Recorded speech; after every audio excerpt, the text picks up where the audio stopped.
Yeah, we got sound. Alright, thanks for the view.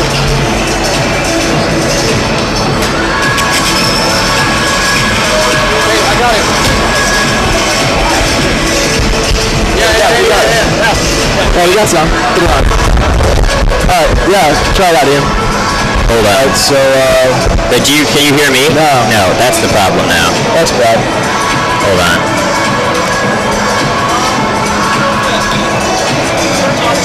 We're talking? Can you hear us? Can you hear us? Me? You can't hear me. Can you hear me? Can you hear me? You can't hear me. Can you hear me? Yeah. You got me? Got you both? Yeah. We can't hear each other though. We just can't hear each other.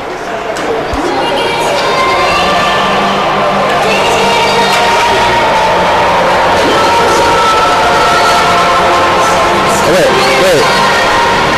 Yeah. We're gonna need a sound check though because it's not great right now. Okay. Hold on.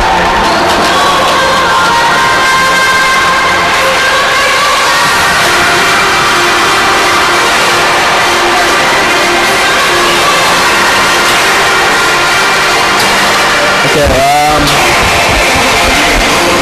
so this is plugged into these. Maybe switch them? Want to try it? Send another peg.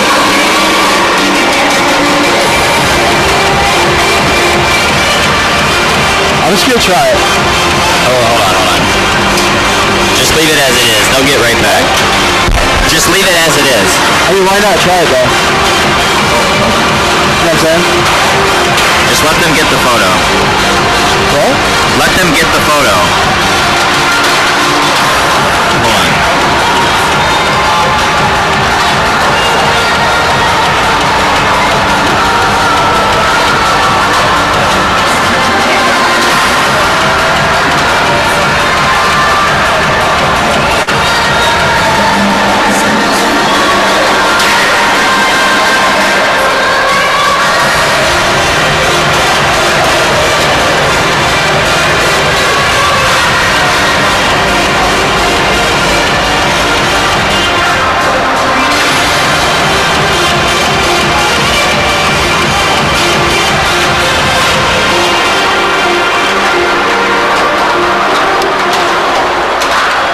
We only have like 5 minutes. Yeah, I know.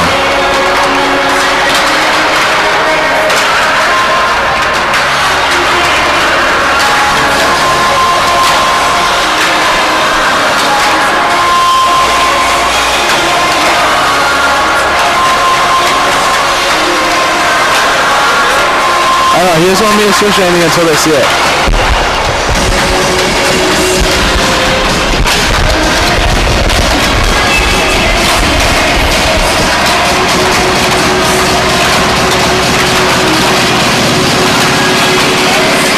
I can hear you. What? Where are we in this process? Are we good to go?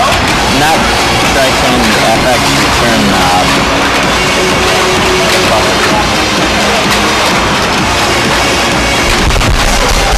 Do you hear anything? No.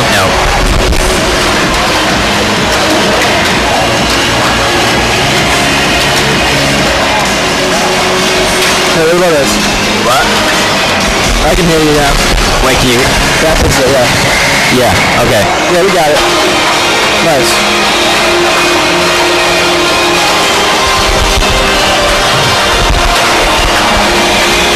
You can hear? Yep. Okay, good.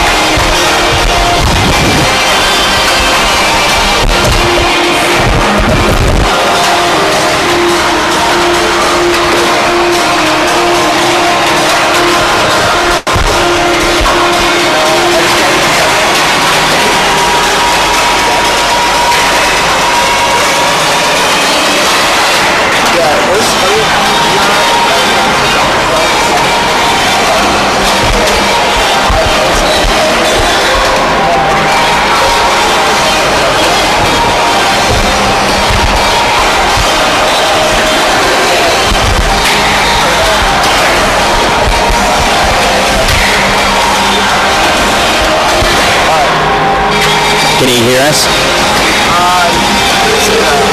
We need to do a sound check with him then, right? We can check with him to see if... Yeah, I know. Okay, good.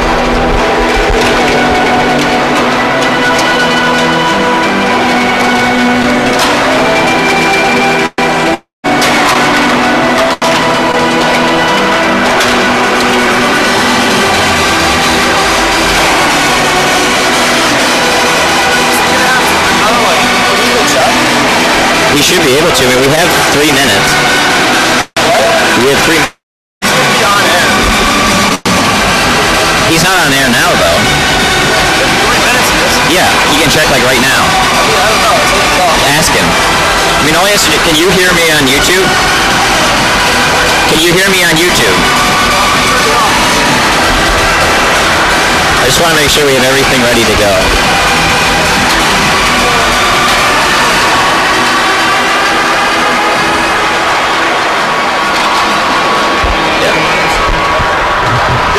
Talking. Good? Yeah, yes. Okay. Everything okay? Good? Everything okay though? Talking.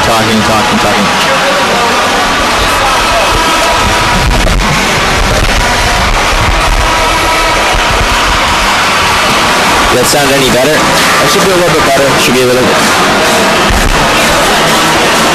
Alright. Okay. Oh wait, they actually might be in my pocket.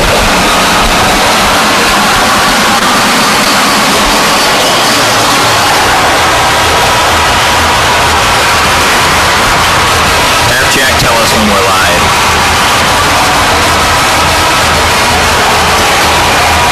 No. I'm texting him when to send us over. Send it to us. He's gonna play music first.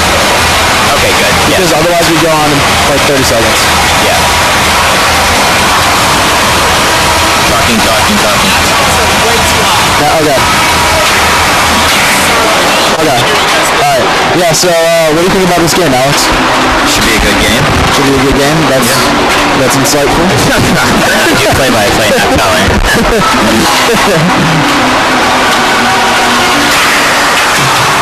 Okay, how we sounding? I mean, sounding okay? Okay, that's fine. Okay. Alright. Is that okay? I mean, Should we turn down our mics then? Also, you guys say something into the lane, so I gotta wait. Yeah, that's fine. Yeah. Yeah, so I mean, I think overall, it's a nice team they're facing tonight. The Minnesota Golden Gophers. I mean, what do you think, Ian? I think that, overall, sounds horrible? But in what way? In what way? No, but in what way? In what? It's scratchy?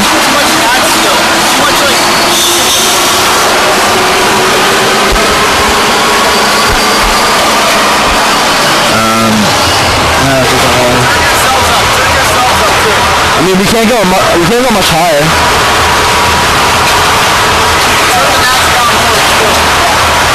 We can't like turn it down that much more. Okay, what do you think now?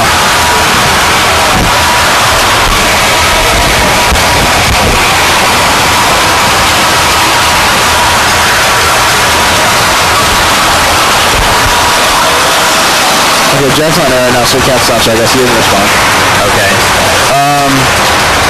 How does it sound, Ian? I mean, I think that we sound pretty good, at least from our standpoint. Yeah, we can hear each other pretty Yeah, we can hear each other pretty well, but I guess it's kind of all that matters is the...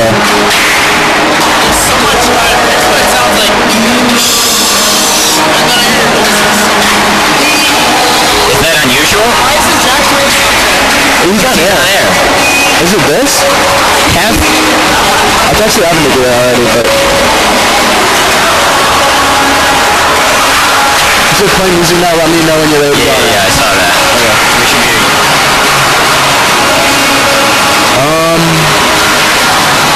The scratchiness?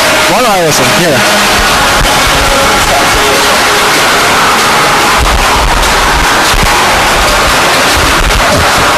Hello, Michigan hockey. Some Michigan hockey, baby. Some Michigan hockey, baby. I'm ready. Michigan hockey.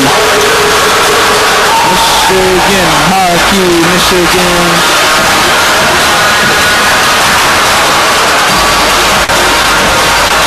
Michigan hockey. That's what we have today is Michigan hockey. No way. It sounds good in the phones. What about now? Yeah, what about now? Still sound okay?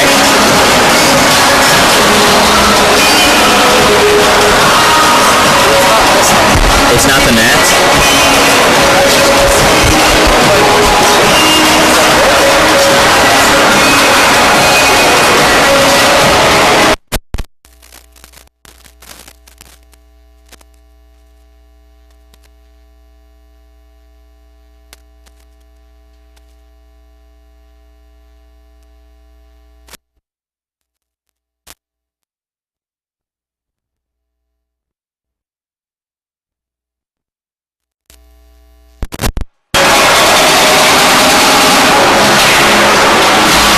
How about now? Have JP do a sound check. Have him do one? Yeah, have JP do a sound check. Yeah, boy. Yeah, boy. Still bad? Damn, we need to have JP do a sound check or something. Here, I'll text him. This is bad, yeah. This is bad right now. What? I wish there was no music.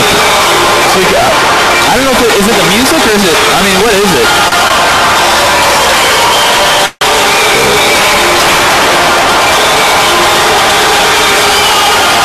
Hello, babies. This is Michigan Hockey. Here today is Alex G, Alex Gray, Peter Monahan, and myself.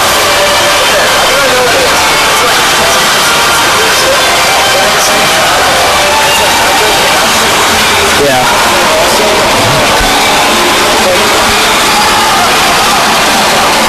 Yeah, let's turn, yeah, I know, exactly, we're not loud at all. We gotta fuck us up real bad, or turn us up real bad. Hello, let's turn us up extra loud today. Michigan hockey with a side of terrible sound. Let's see if we can get the sound to be better than it is right now. It is not good. Let's get the sound to get better. Better sound. Let's get better sound. Apparently, Evan, they can't load it from wherever they are. Where's Evan? Is Evan with him? Evan's at the game. Oh. I sold my ticket to Evan. He should get up here.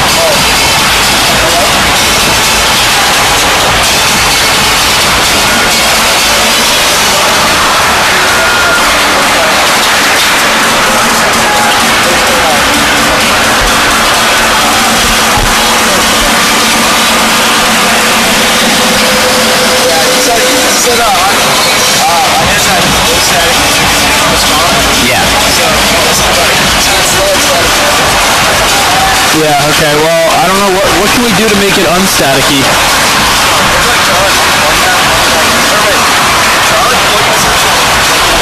And the other one?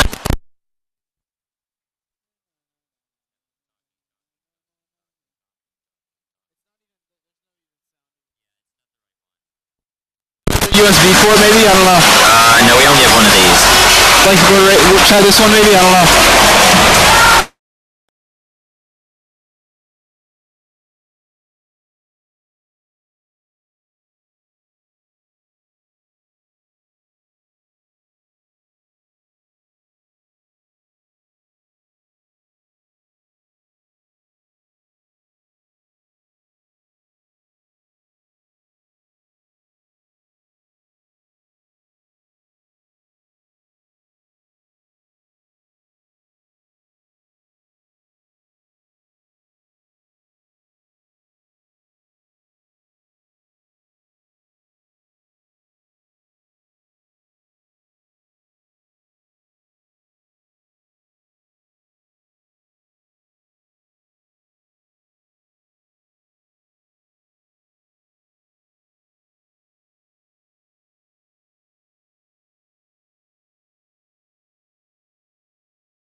Okay. Here we go.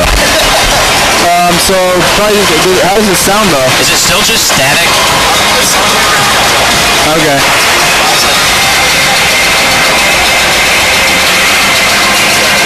But it's wow. It's like a static, and then we talk, and then it's.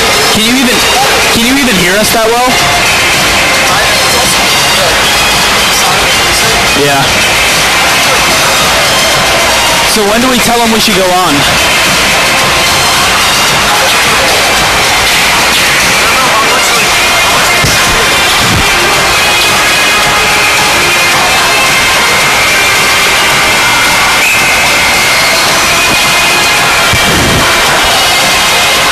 I think maybe we need to go on soon though. I think.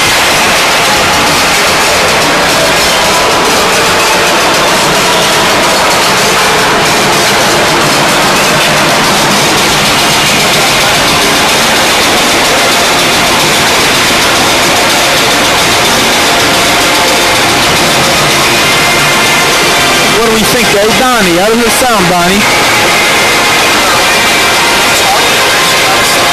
Yeah. When we talk, it's staticky. When we talk, it's static. Or can we turn it up? Can we turn us up anymore? Can you turn us up anymore? No.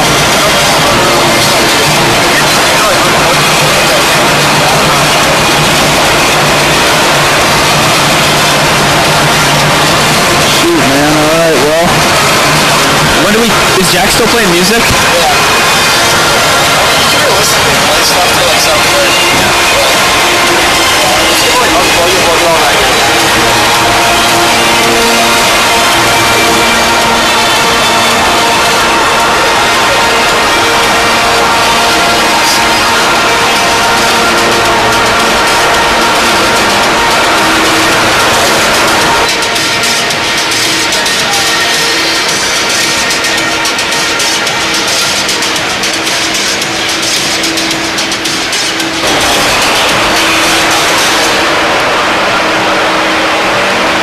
Alright, so how are we sounding these days? How are we sounding? Is it better, worse?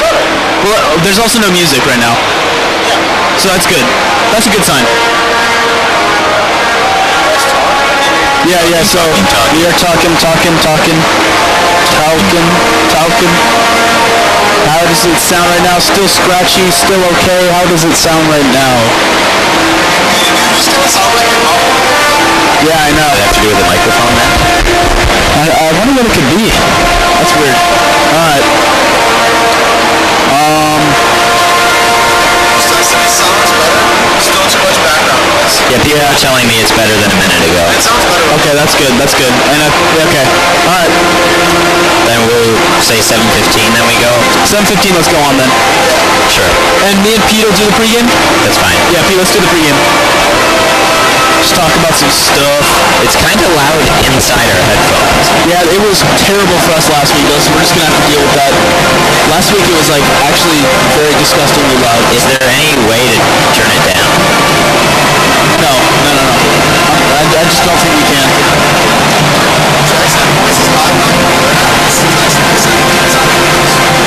And what did Jack say?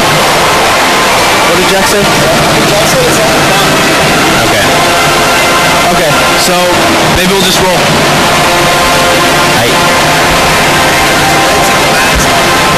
What? Yeah.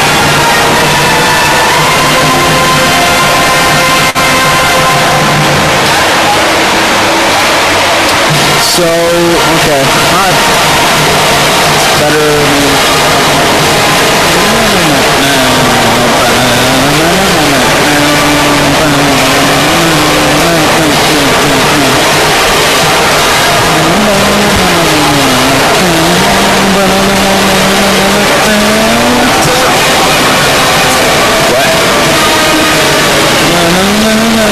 Yeah, that's what people have said. He's probably just, if he's at the game, then it's just probably bad connection or whatever. Is it probably just from the music then? Should we just take out Nats altogether?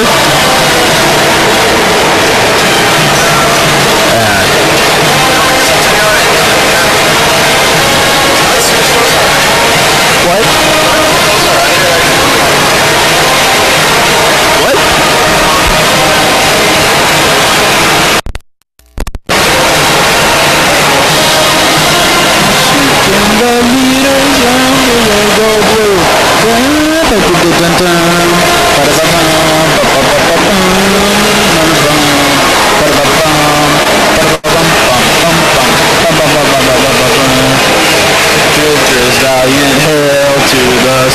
something, something, hell, hell, or something, something.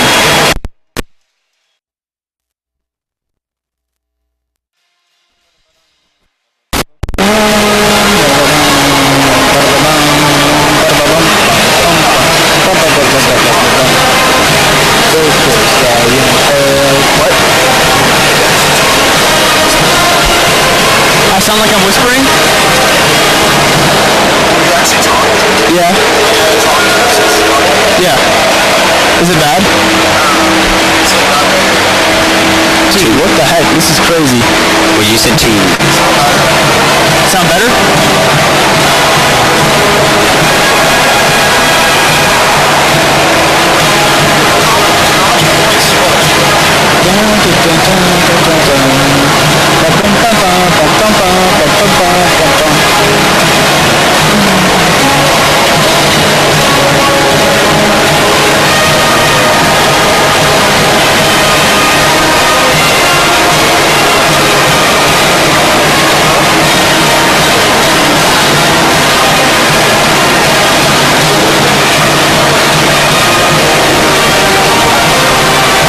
Dude, what the heck? What? Keep talking, keep talking. Hello, Jack Marino. Yo. This is interesting, alright. Almost.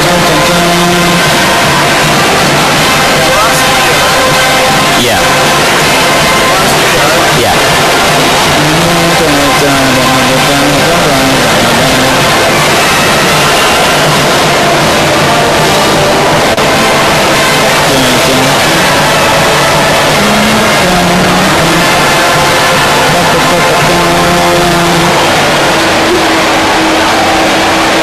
Good talk for a second. Is anything better at all? Is anything better at all? Is anything better at all? Is anything better at all? I wouldn't mess with that button. I wouldn't mess with that button. That button played a pivotal role last time. What was it? I don't remember. But I just remember JP texted us and we had to adjust it.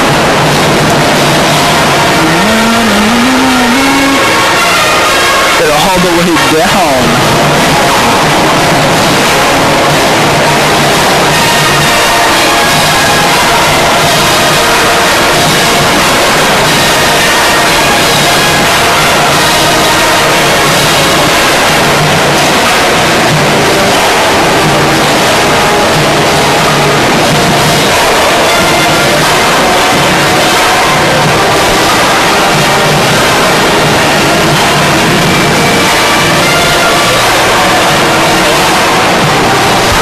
Send him a picture of just these.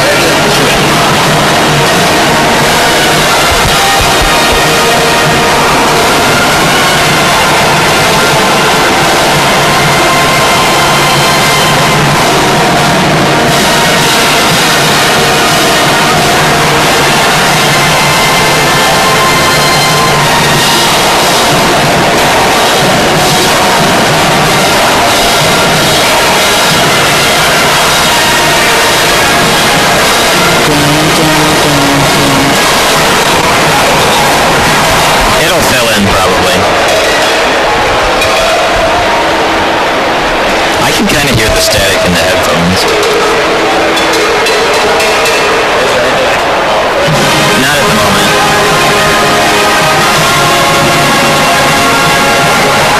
Anything? Is there anything going down? Does that sound better? Is that better at all? Or?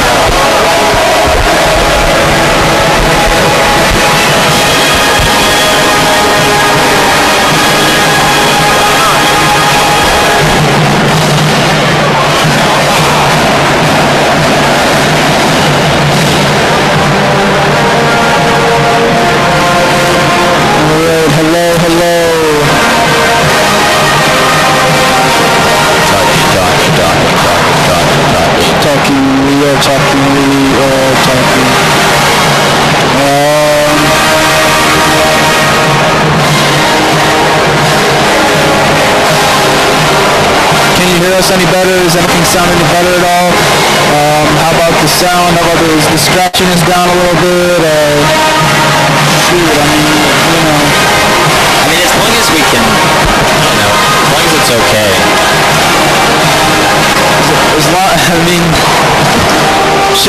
Okay, how about this? Should we turn off the gnats for the pregame show?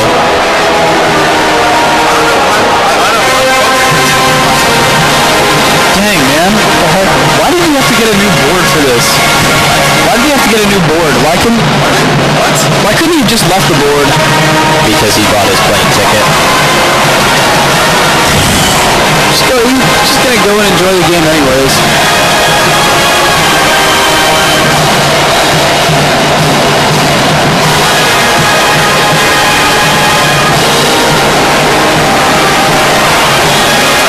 Yeah, we'll keep talking. So, Michigan here, you know, I think we're still ranked number 21, playing against the number 4 ranked Minnesota Gophers.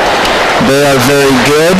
They're going to compete for the top of the Big Ten with probably Notre Dame.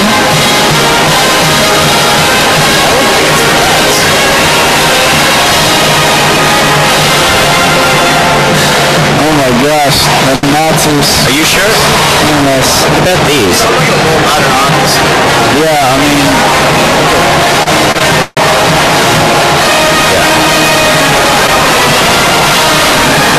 And how does it sound now?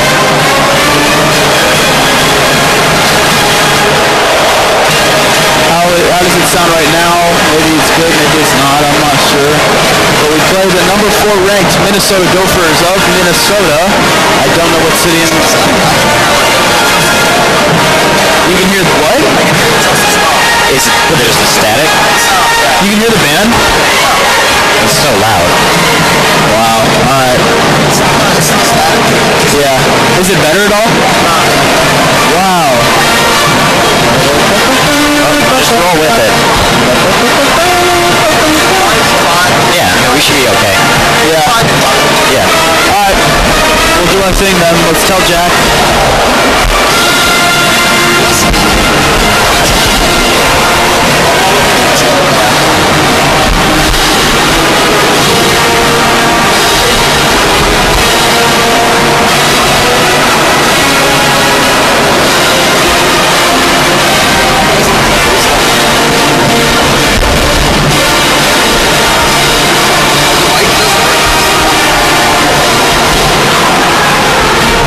You said the mic doesn't even work?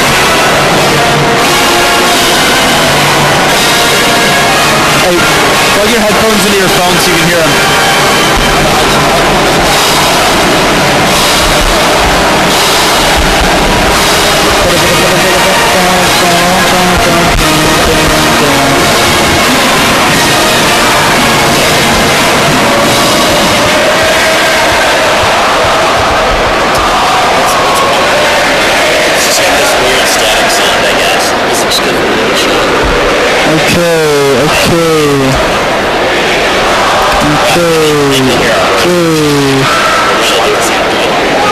I guess we're pretty clear, but it's like in between.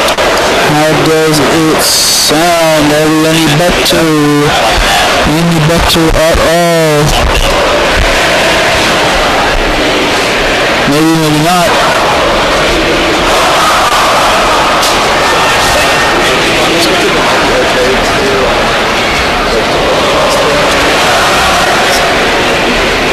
Hello, hello. They can hear us. Can they hear us fine? That'd be cool.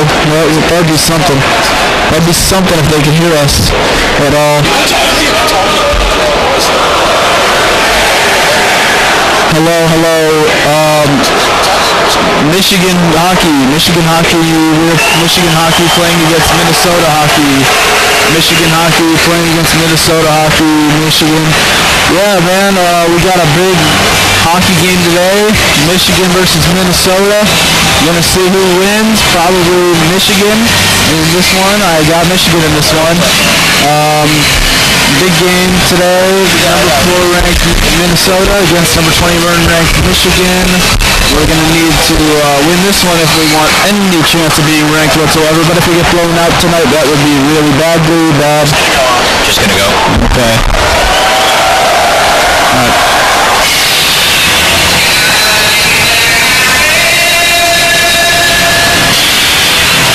That noise can't be good for us. No, it's so loud.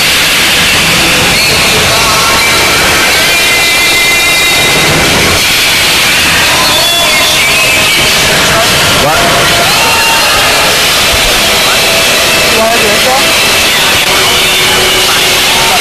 Yeah. When's he gonna put us on? When? Let's wait till this ends. What time is he gonna put us on?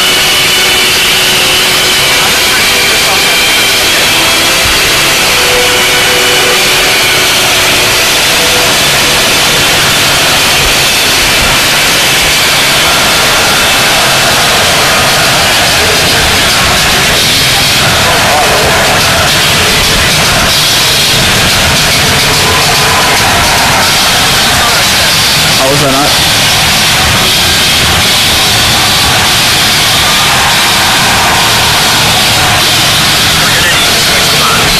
Me and you? Yeah. Why? We might play it. Yeah.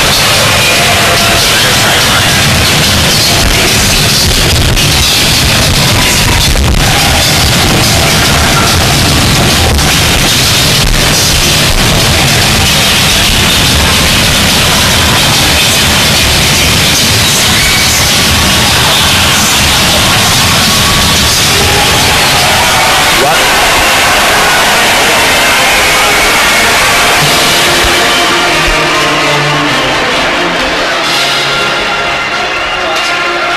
I don't. Can we even be heard now? I don't know. We'll find out. Alright, yeah, alright. What? Yeah, hello? Yeah, okay, yeah. So, University of Michigan, Cooper Marody, Dexter Danks, and Tony Calderone are playing against Minnesota, and, Brent Gates, Tommy Novak, Tyler Sheehy, and, of course, Rem Pitlick, the best player on this Minnesota team with 10 points, leading their team so far this season. My guy has 4 goals and 6 assists. People are saying way better. To start out the season. Are we good? Yeah. Pete. Good? Alright. When do we go on air? When do we go on air? Alright. Alright, Alex. Just no intro.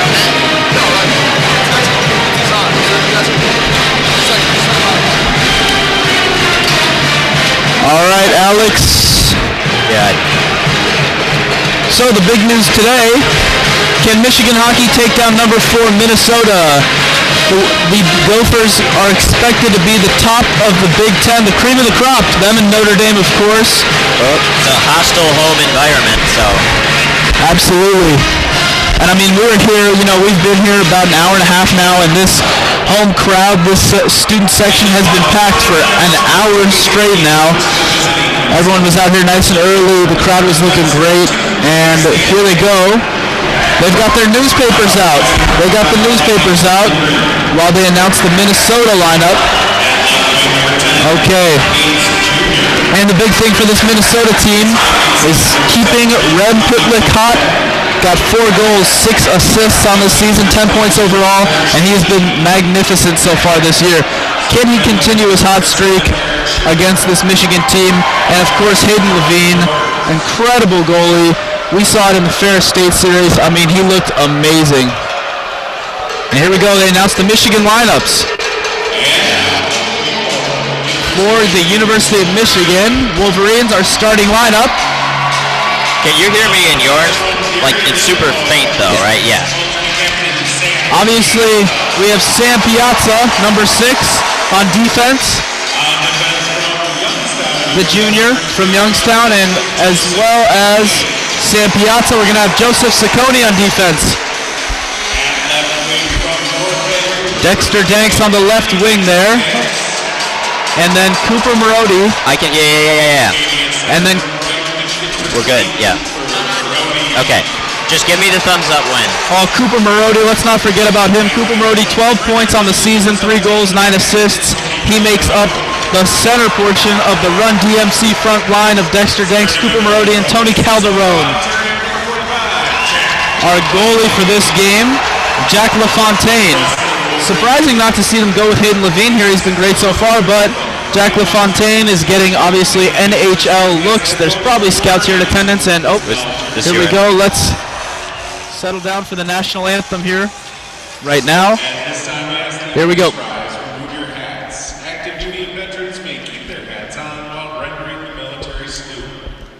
And now join us in honoring America and those who protect it with the singing of our national anthem. Performing the national anthem this evening is Chris Willett, a Broadway veteran who has appeared in Phantom of the Opera and Cats. Chris is also a double lung transplant recipient. Ladies and gentlemen, national anthem. The national anthem.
Alrighty, Alex, we have an absolute treat in store today for this hockey game.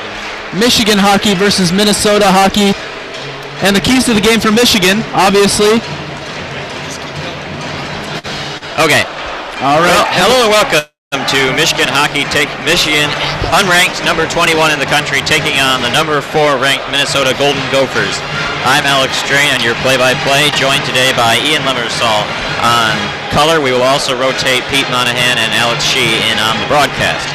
Just about 30 seconds till puck drop. The Michigan Wolverines enter tonight's game at 5-3, 1-1 in the Big Ten. Last week they were hosting Ferris State. They had a really impressive performance, put up 7 goals against the Bulldogs in the Friday night game, but then it was actually a Thursday night instead of the usual Friday game.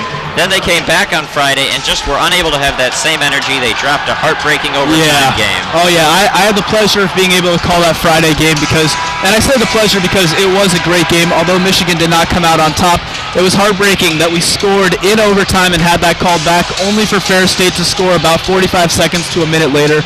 Heartbreaking, but good game of hockey nonetheless. Great defensively, great goalkeeping, and there was still a lot of offense though. It was a fun game, a fun match, but obviously Michigan did not come out on top, and as a result, they don't come into this week ranked.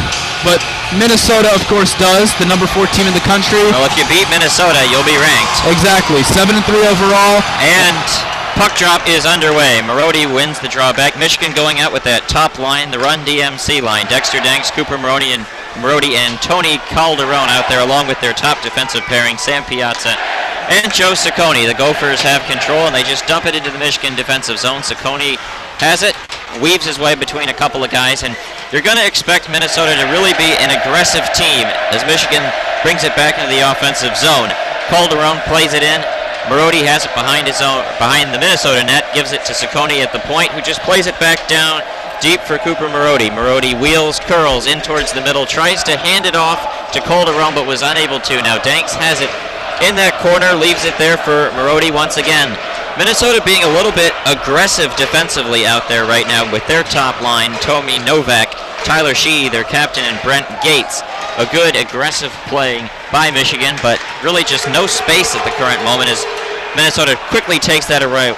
Ryan Lindgren, the alternate captain, grabs it. He leaves it behind and out into the neutral zone. A quick takeaway as we see Casey Middlestat, one of the top prospects for the NHL, one of the star players out there for the Golden Gophers. He has 9 points, along with Rem Pitlick, his left winger, who has 10 among the team leaders. And now we have a little opportunity. Will Lockwood breaking away, and he tried to pass it to the middle for Josh Norris, but Norris just wasn't open. I'm not sure I like that pass. The puck quickly comes out in front of the net, but no Michigan player there is able to pick it up. And now it goes back into the Michigan defensive zone. Will Lockwood, he's just been such an important part of this Michigan offense. It's great to see him out there. There's another line change now, and now we're going to see the likes of Nick Pastelov and others. That third line, Pasturov's been upgraded. They've kind of shuffled these third and fourth line. Wimborg and Warren now demoted to the fourth, while Pasturov and Sanchez have been upgraded to the third. Ruse remains on the third line. Minnesota has it in the offensive zone, and a quick little takeaway by Ruse on the boards, but he was just unable to clear. Now in behind the net, Griffin Lewis, Nick Boca among the guys for Michigan, battling along with Leon Bristet and the rest of the Gophers team. Steve Johnson and Jack Glover, the top defensive pairing, they're out there as Pasturov tries to get up, and Ruse a little shot right in on net, and a quick save. Now taken back by the Gophers, Leon Bristet up to the centerman McManus, who has come onto the ice. Griffin Luce takes it away, and he just leaves it behind his own net rather carefully as Boca, a nice little pass up the ice, just unable to grab it was Winborg for an icing. Well, so far so good. We have a very balanced game right now. Michigan on the attack, controlling the time of possession there so far, and that's what you like to see. Jack LaFontaine in goal rather than Hayden Levine, who was on goal for the Ferris State series. They switch off as they normally do. It's kind of a two-pronged defensive goaltending unit there for Michigan, and in net tonight, of course, is LaFontaine. Minnesota has it. They take a shot. And a quick little redirect in front of the net. But Michigan quickly controls and takes away. Boca leaves it for Luce. Luce was a little late to get to it. It looks like we got a penalty upcoming. Adam Winborg out there as well. Maybe it's something with the difficulties with the equipment. It looks like it looks like an equipment issue. Yeah, it looks like his face guard came undetached. Might have been broken or something. Luce is taking off his helmet and going to the bench. There is no penalty or anything. They just quickly whistled it dead in the middle of the play, which was a tad odd. Sam Piazza back in there for him. Yep, the top defensive pairing is out there along with still that fourth line of Porikos, Wimborg, and Warren. Ciccone plays it to Piazza behind the net. Coming over to get it is Porikos, but quick. Minnesota's been quick to get to the puck as soon as they have the opportunity. And Lindgren just dumps it out there with Sadek as the Gophers get a wholesale change. Ciccone grabs it, dangles just a little bit and kind of fanned on any pass, but Michigan was able to clean it up and quickly get a dump, but it looks like another icing, so the puck will come all the way back into the Michigan defensive zone. Yeah, Michigan looking a little sporadic so far, not too clean on the passes right now. We're seeing a lot of the puck rolling actually on the ice. Referee's been in the way a couple times as well. Let's hope they can shore that up just in time. Taking the draw is Novak, and he is able to win it back. Minnesota controls for a quick dump. She, along with Gates, are the wingers with Novak. Gates plays it to the point for Zulstorf, and his shot a little bounced up in the air, but a little late action. Yes, pushing and shoving in front of the Michigan net, but LaFontaine was able to secure it. Brent Gates with a nice little hit on Jack LaFontaine on goal. Yeah, a little bit late there. Not supposed to really hit the goalie, and absolutely you'll always get a little bit of a pushback, and he did in fact get that from the alternate captain, Sam Piazza. And we saw a lot of that against Ferris State. A lot of fighting with the goalies that led to little minor brawls. Maybe we'll get more of that today. I'm not sure, but there's one. Middlestat out there, and he wins the draw for Minnesota. Zulstorf across, and a shot hit the leg pad, the right leg pad of LaFontaine. It goes into the corner where Middlestat and his left wingers and right wingers are all digging away at it, but Michigan was able to unearth the puck where it's taken now at center ice by Cooper Marody, and Marody chases it in. He's paired as a junior with a pair of seniors, Dexter Danks and Tony Calderon. Back into the Michigan defensive zone now, and we see top-prized NHL defense prospect Quinn Hughes. So swift and so talented with the skate and with the stick. He was pushed down, and he's going to see some guys who are bigger than him, and a shot by Michigan goes high and over top. That was Calderon, and it quickly goes all the way back down. Slaker comes out along with the second forward unit for Michigan. Slaker leaves it behind for Boca. Oh, and they call him offside. It's just a stride too early. And that looks like Griffin Luce, Josh Norris, and Will Lockwood out here now on the ice after that line change. Along with, of course, Nicholas Boca and number 13, Jake Slaker. And it was really a well set up play. He left it behind for Boca, had the perfect opportunity for the defenseman to get in on the rush, but just jumped the line a little too early. Slaker gets kicked out of the face-off circle, and in comes Lockwood to take the draw. Slaker is able to corral it after the draw was won, but quick takeaway there by Minnesota, Tommy Novak, who hands it off to Gates, back to Novak, and Michigan sets up well on their own defensive line, just kind of making sure not much rush for Minnesota gets in unevaded, and that's what they need to do. They've struggled with turnovers. Even in the games they've been winning, they've produced a lot of offense, but they've still had sloppy mistakes that they need to clean up and can't afford to make tonight against a team that is as high caliber as Minnesota. Johnson plays it across along with Glover as the Gophers in the neutral zone tried to chip it, but a nice job to cut it off there by Griffin Luce as it goes able to establish a lot of a rush, and right after I say that, a quick takeaway by Pastuov, who gets it to Roos, his play to the center. Ciccone just a little too far for him, but goes down into the right corner. Sanchez plays it off the boards, just trying to swing it around to Roos, but the Gophers quickly take it away and they bring it back out to center. It's a 3-on-4 rush, though, nothing much. A shot in on LaFontaine is quickly blocked. He was unable to corral the rebound, though, and Minnesota quickly has it behind the net. They throw it in front, battling for it, but no one was able to really get a great opportunity. Now it's played back in behind the net. A little chip by Piazza. Pastuov battles along with Sanchez. Out at center ice, a little bump given by the Michigan forwards as they chip it and allow both teams to get a whole bunch of changes. The Michigan and Minnesota. The Gophers, Ryan Lindgren, the alternate captain, is the one who is left out there. He still needs to get off on his change, but otherwise, both teams just rekindling. Sadik leaves it behind for Romanko, and out they come the other way. Oh, and a big hit leveled there by Ramsey on Porikos. Unable to get it out is Michigan. They have it behind their own net, and you're seeing a lot of interesting poke checks. Ramsey had one right there on Luke Martin, but nothing really able to come of it. Still in the neutral zone, and it's really, again, neither team has gotten a whole lot of opportunities. It's really between both face-off circles on either end, but nothing really farther out than that. The shots 7 minutes into this game still scoreless. 0-0 between the Gophers and the Wolverines, just 3-1. 4 shots in over 7 minutes of action. Not a whole lot going on, is there, Ian? Yeah, and Michigan's shots so far have just been pretty far out. We saw a nice flick of the wrist from Tony Calderon. That was far out, of course. We only have, I believe, 1 shot on goal, and I believe 2 shot attempts overall, 2 or 3. It's pretty slow on the offensive end, but they're hanging with Minnesota's front lines right now on defense. No issues for the Wolverines right now, and no issues for Minnesota. They're pushing the pace a little bit more, as we saw from Michigan in the first few minutes. And if you're Michigan, you'll be okay not having a ton of offensive opportunities as long as you play solid defense. And they have so far. They've, again, Minnesota's pushing the pace, but Michigan's right there with them this whole time. I would like to see more, clean catches by Jack LaFontaine if they want to, assure themselves no rebound shots or anything like that. Yeah, his rebound control's been a little rough so far. It has been so far, so we're going to need to see that improve a little bit. From Minnesota, keep pushing the pace, of course. Yep. Middlestat against Slaker. It's interesting. Throughout these first few games, Norris has consistently been the centerman of the second line, but we've seen Slaker in that face-off circle a little bit so far. Maybe they're trying to shake things up.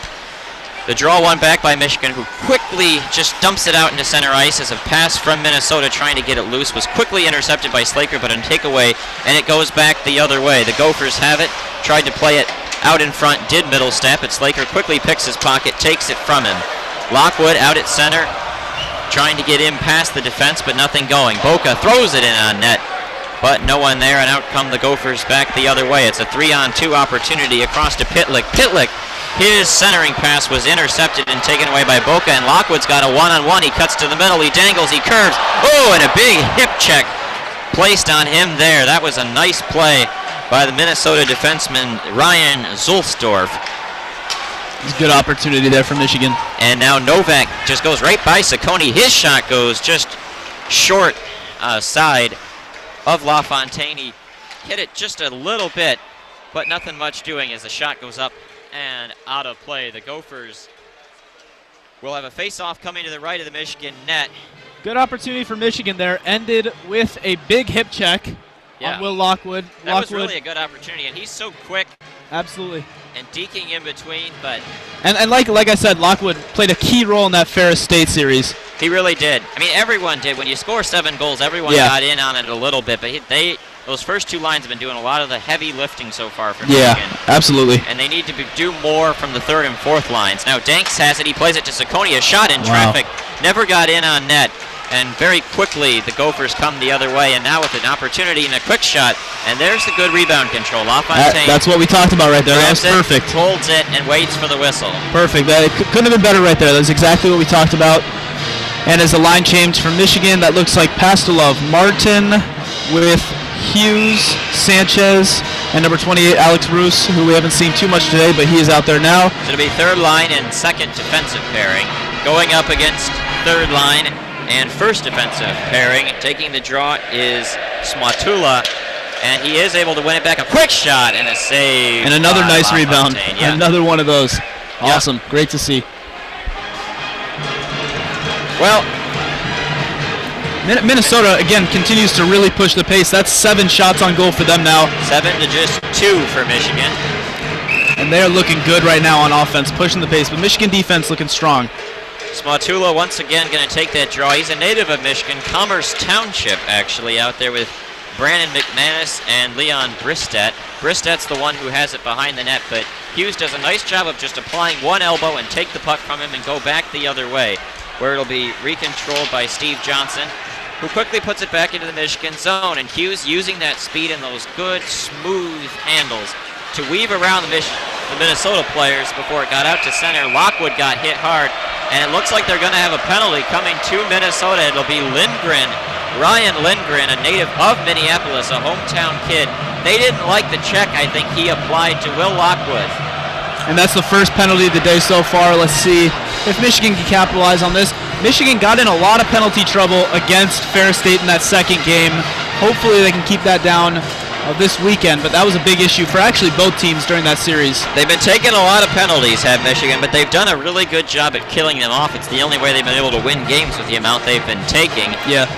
We'll see what the call is on the penalty. I anticipate it will be boarding or roughing of some sort. Once again, it is Ryan Lindgren going to the box. It is that top power play unit, Marody, to take the draw for Michigan, and it is won back by the Gophers. Ciccone tried to keep it in on that right point, but was unable to do so. He drags back into his own defensive zone. Indirect contact to the head is the penalty call just announced over the PA here at Yost Ice Arena. We're approaching the 10-minute mark as Michigan's first 30 seconds of this power play, really nothing going on. A pass all the way back down the ice. Ciccone controls, trying to get set back up. Minnesota's penalty killing unit has looked very impressive so far in these first 30 seconds. Danks leaves it for Marody, back to Ciccone. Ciccone across, waiting. Pass Knights across, a shot there by Marody.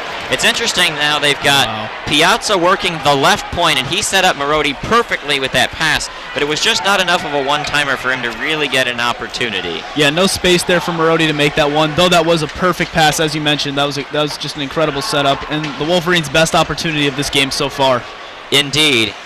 Both teams get a change. The 2nd penalty killing unit out there for the Gophers, the 2nd power play unit for Michigan, and it's Quinn Hughes, the defenseman, getting in on a little bit of a forecheck as he pushes the puck all the way into the Minnesota defensive zone. The Gophers have a few guys back to control it, and they finally do dig it out. Took them a little while to get the puck out of their own zone, but still not a whole lot of opportunities. The one shot, and that's about it. Nice stretch pass up for Norris. Hughes to Norris, and Norris just tripped over. Wow. And just fell down and slid, and now looks like we got something going on here. A whistle in the action.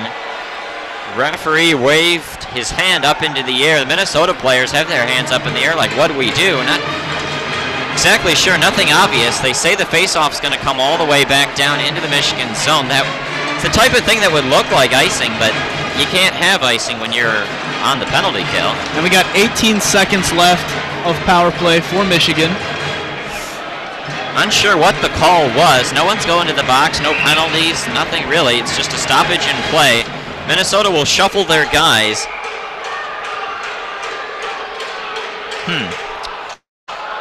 Not exactly sure what that was. She to take the draw against Pastuov. Michigan going with a little bit of a different power play unit and a shot. Nice job by Shehorn to use that blocker and lift it aside. Ooh, and the referee took a tumble. Looks like he lost something from his belt, too. Looks like his mouthpiece. Yeah, it might have been, his mouthpiece. He got run into there by Boca, who is attempting to keep the puck in. The penalty is now over, and Boca a shot. Big rebound, another try. Oh, high and over top from Pastrov. That was a real opportunity with that big rebound off the pads of Shehorn before Middlestat now on Minnesota brings it in. His shot is blocked by Boca as it goes into the corner. Pastrov and Ruse, they both have it.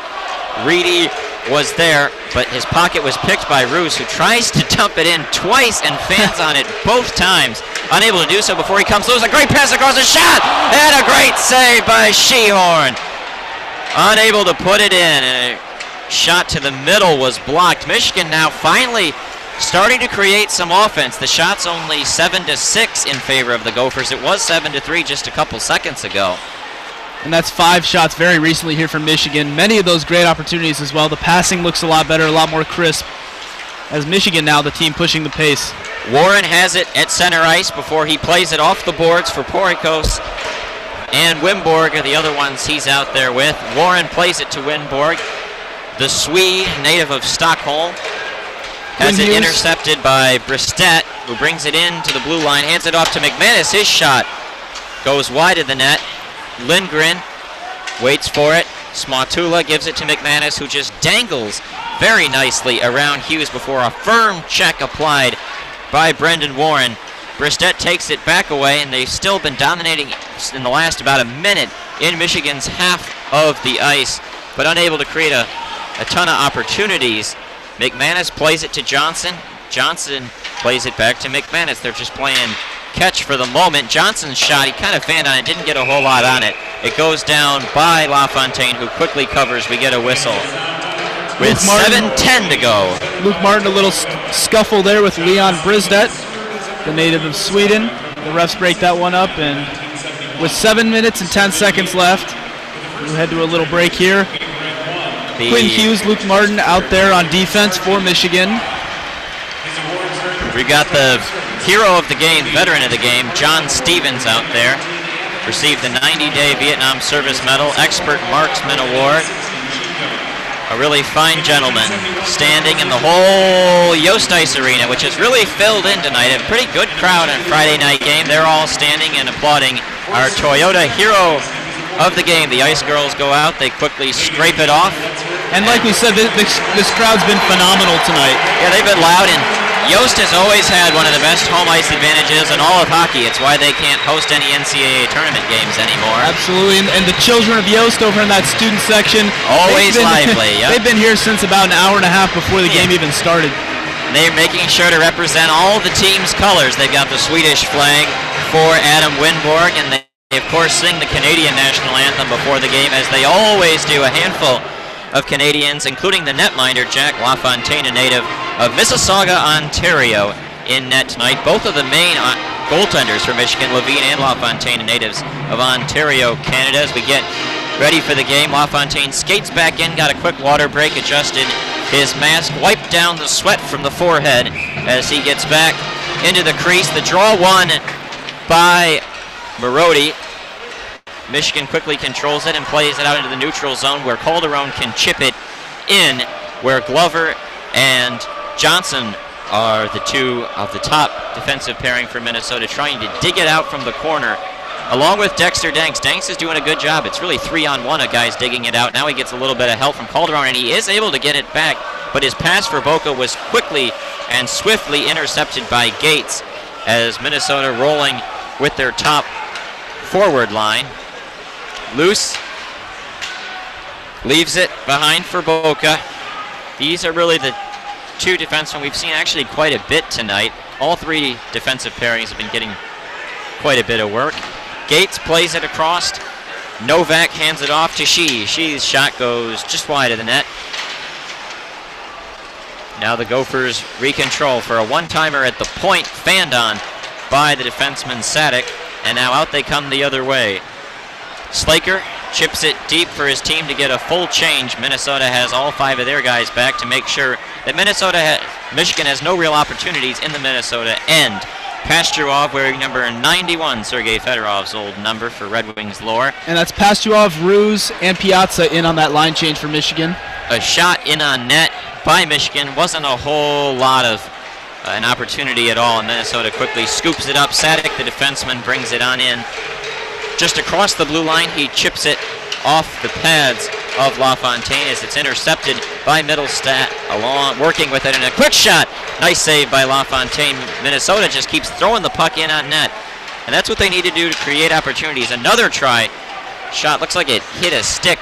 It's like Roos lost his stick, and it's intercepted again. Two nice deflections there. Unable to get it out is Michigan. Middlestat brings it right back in. Those defensemen are tired. His shot and a big rebound opportunity. Zulsdorf has it, sends it across. They're trying to find the perfect shot. Back to Zulsdorf. His shot is redirected out in front of the net.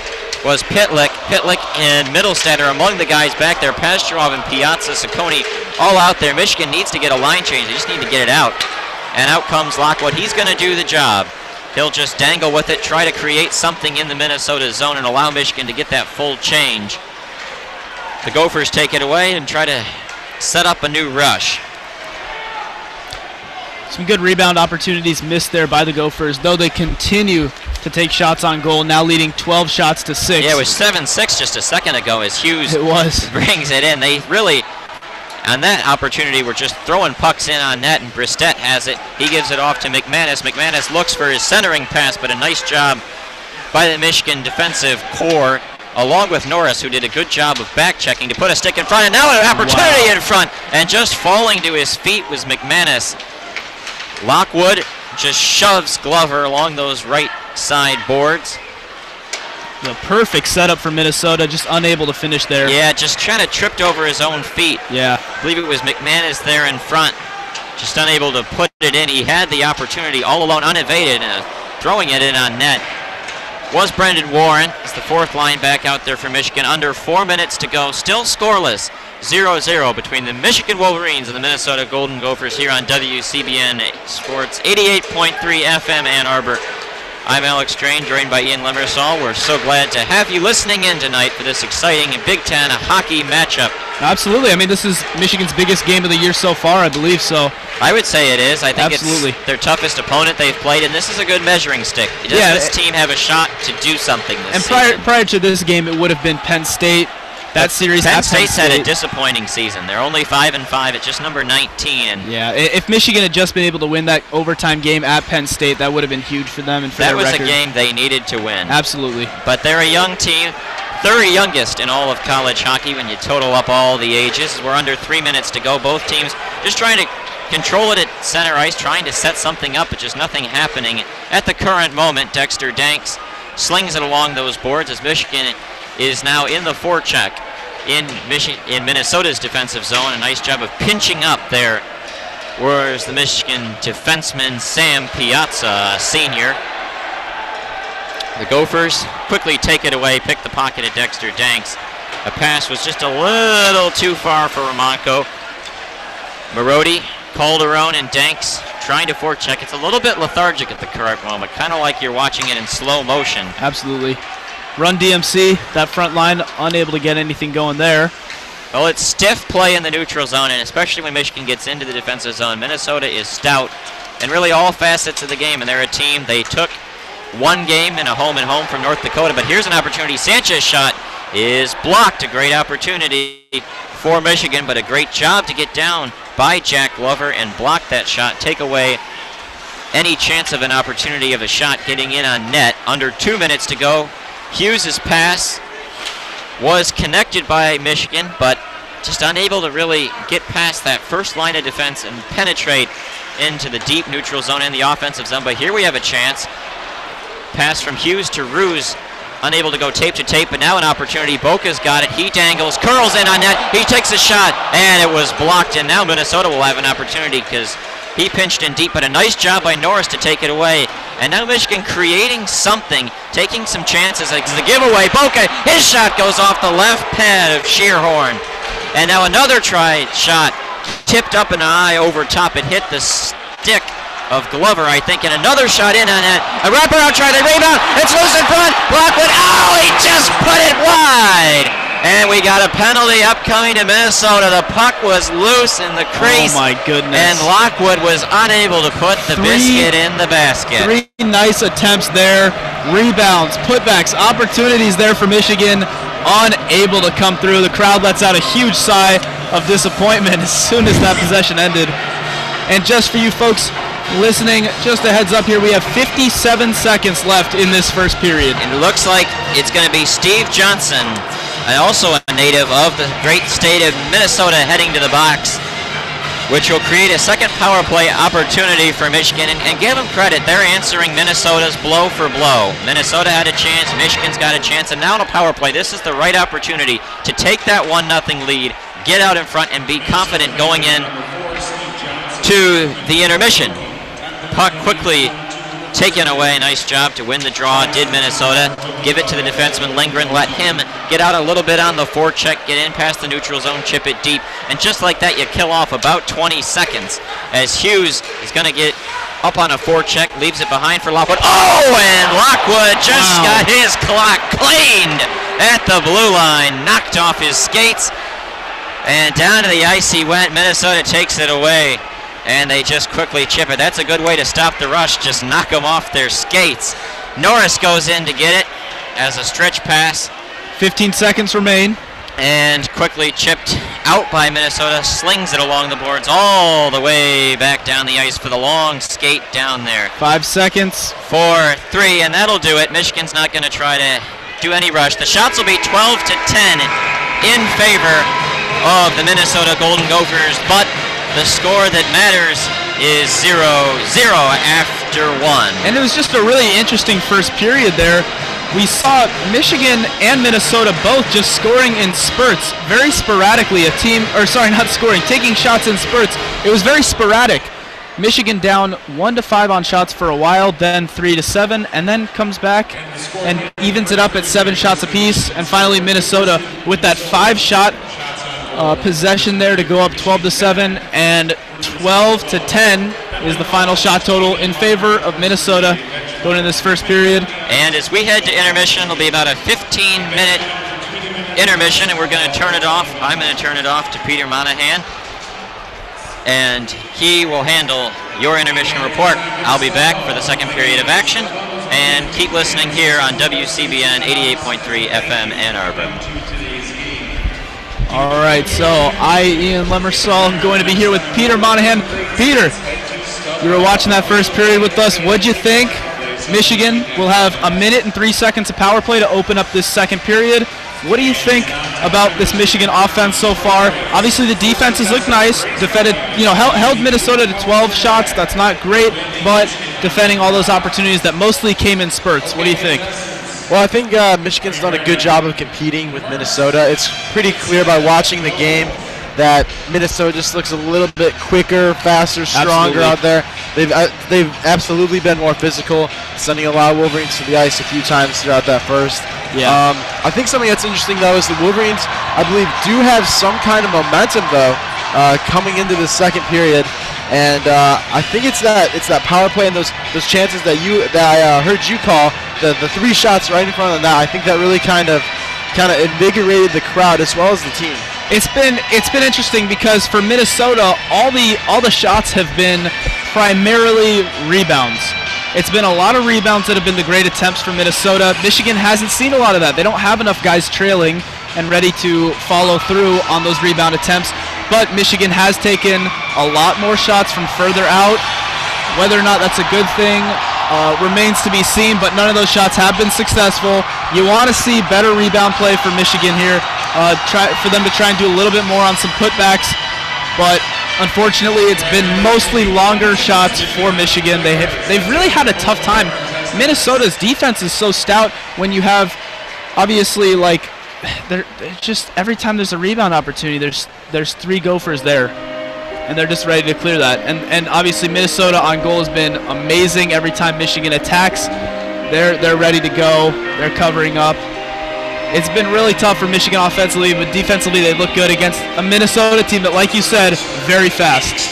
And I think something that's also interesting that you guys kind of touched on during the first period there, it looked like both teams were getting a little bit lucky defensively instead of offensively. The Wolverines missing those 3, unable to put it in. Lockwood on the third one just going wide.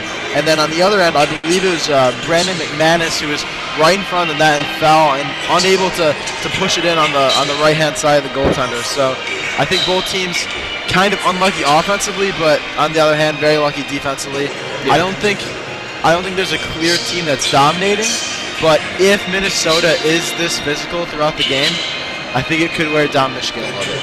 I agree. I think the speed of Minnesota as well might just wear them down. There's no clear team dominating here, as you say, although the rankings aren't lying right now. So far, it's pretty obvious to tell Minnesota is the better, more talented team right now. But Michigan has shown signs. It's all these 3-4 minute periods where, you know, one team dominates the other and one team gets a lot more opportunities than the other. And, you know, Michigan's they've had their chances. They've had their time. One interesting thing to look out for, 2 penalties so far by Minnesota, none for Michigan. Good to see Michigan playing so wise and very clean game so far for them. That's 2 penalties for Minnesota in this first period. And as I said, Minnesota's been amazing at defending the power play so far. They have, and I think we also have to see how this young Michigan team is going to respond to this challenge. I know that they had played Penn State early in the year, splitting that one with a win and an overtime loss, which was definitely crushing for their ranking hopes at the time. But I think it's definitely, we have to see how this team responds to this physicality, to this talent. And I think based on the first period, it looks like they're responding well. But again, you know, it's tough to go back into the locker room and come out just as strong. Yeah, and I mean, I think one thing worth noting as well, Michigan's using a lot more variation in terms of personnel in this game so far than from what we saw last week against Ferris State. If you recall, against Ferris State, it was a lot of the run DMC line, a lot of Josh Norris and Will Lockwood and Nick Pastelov, and then defensively, we saw a lot of Quinn Hughes, Joseph Ciccone, Sam Piazza, and Hayden Levine was the goalkeeper. This series, obviously, so far, Jack LaFontaine at goal, and we've seen a lot more of Alex Roos, Brendan Warren, Adam Winborg, and the rest of this Michigan team as the crowd is going wild for something. What was that? Not quite sure. It looks like something might have been thrown on the ice there.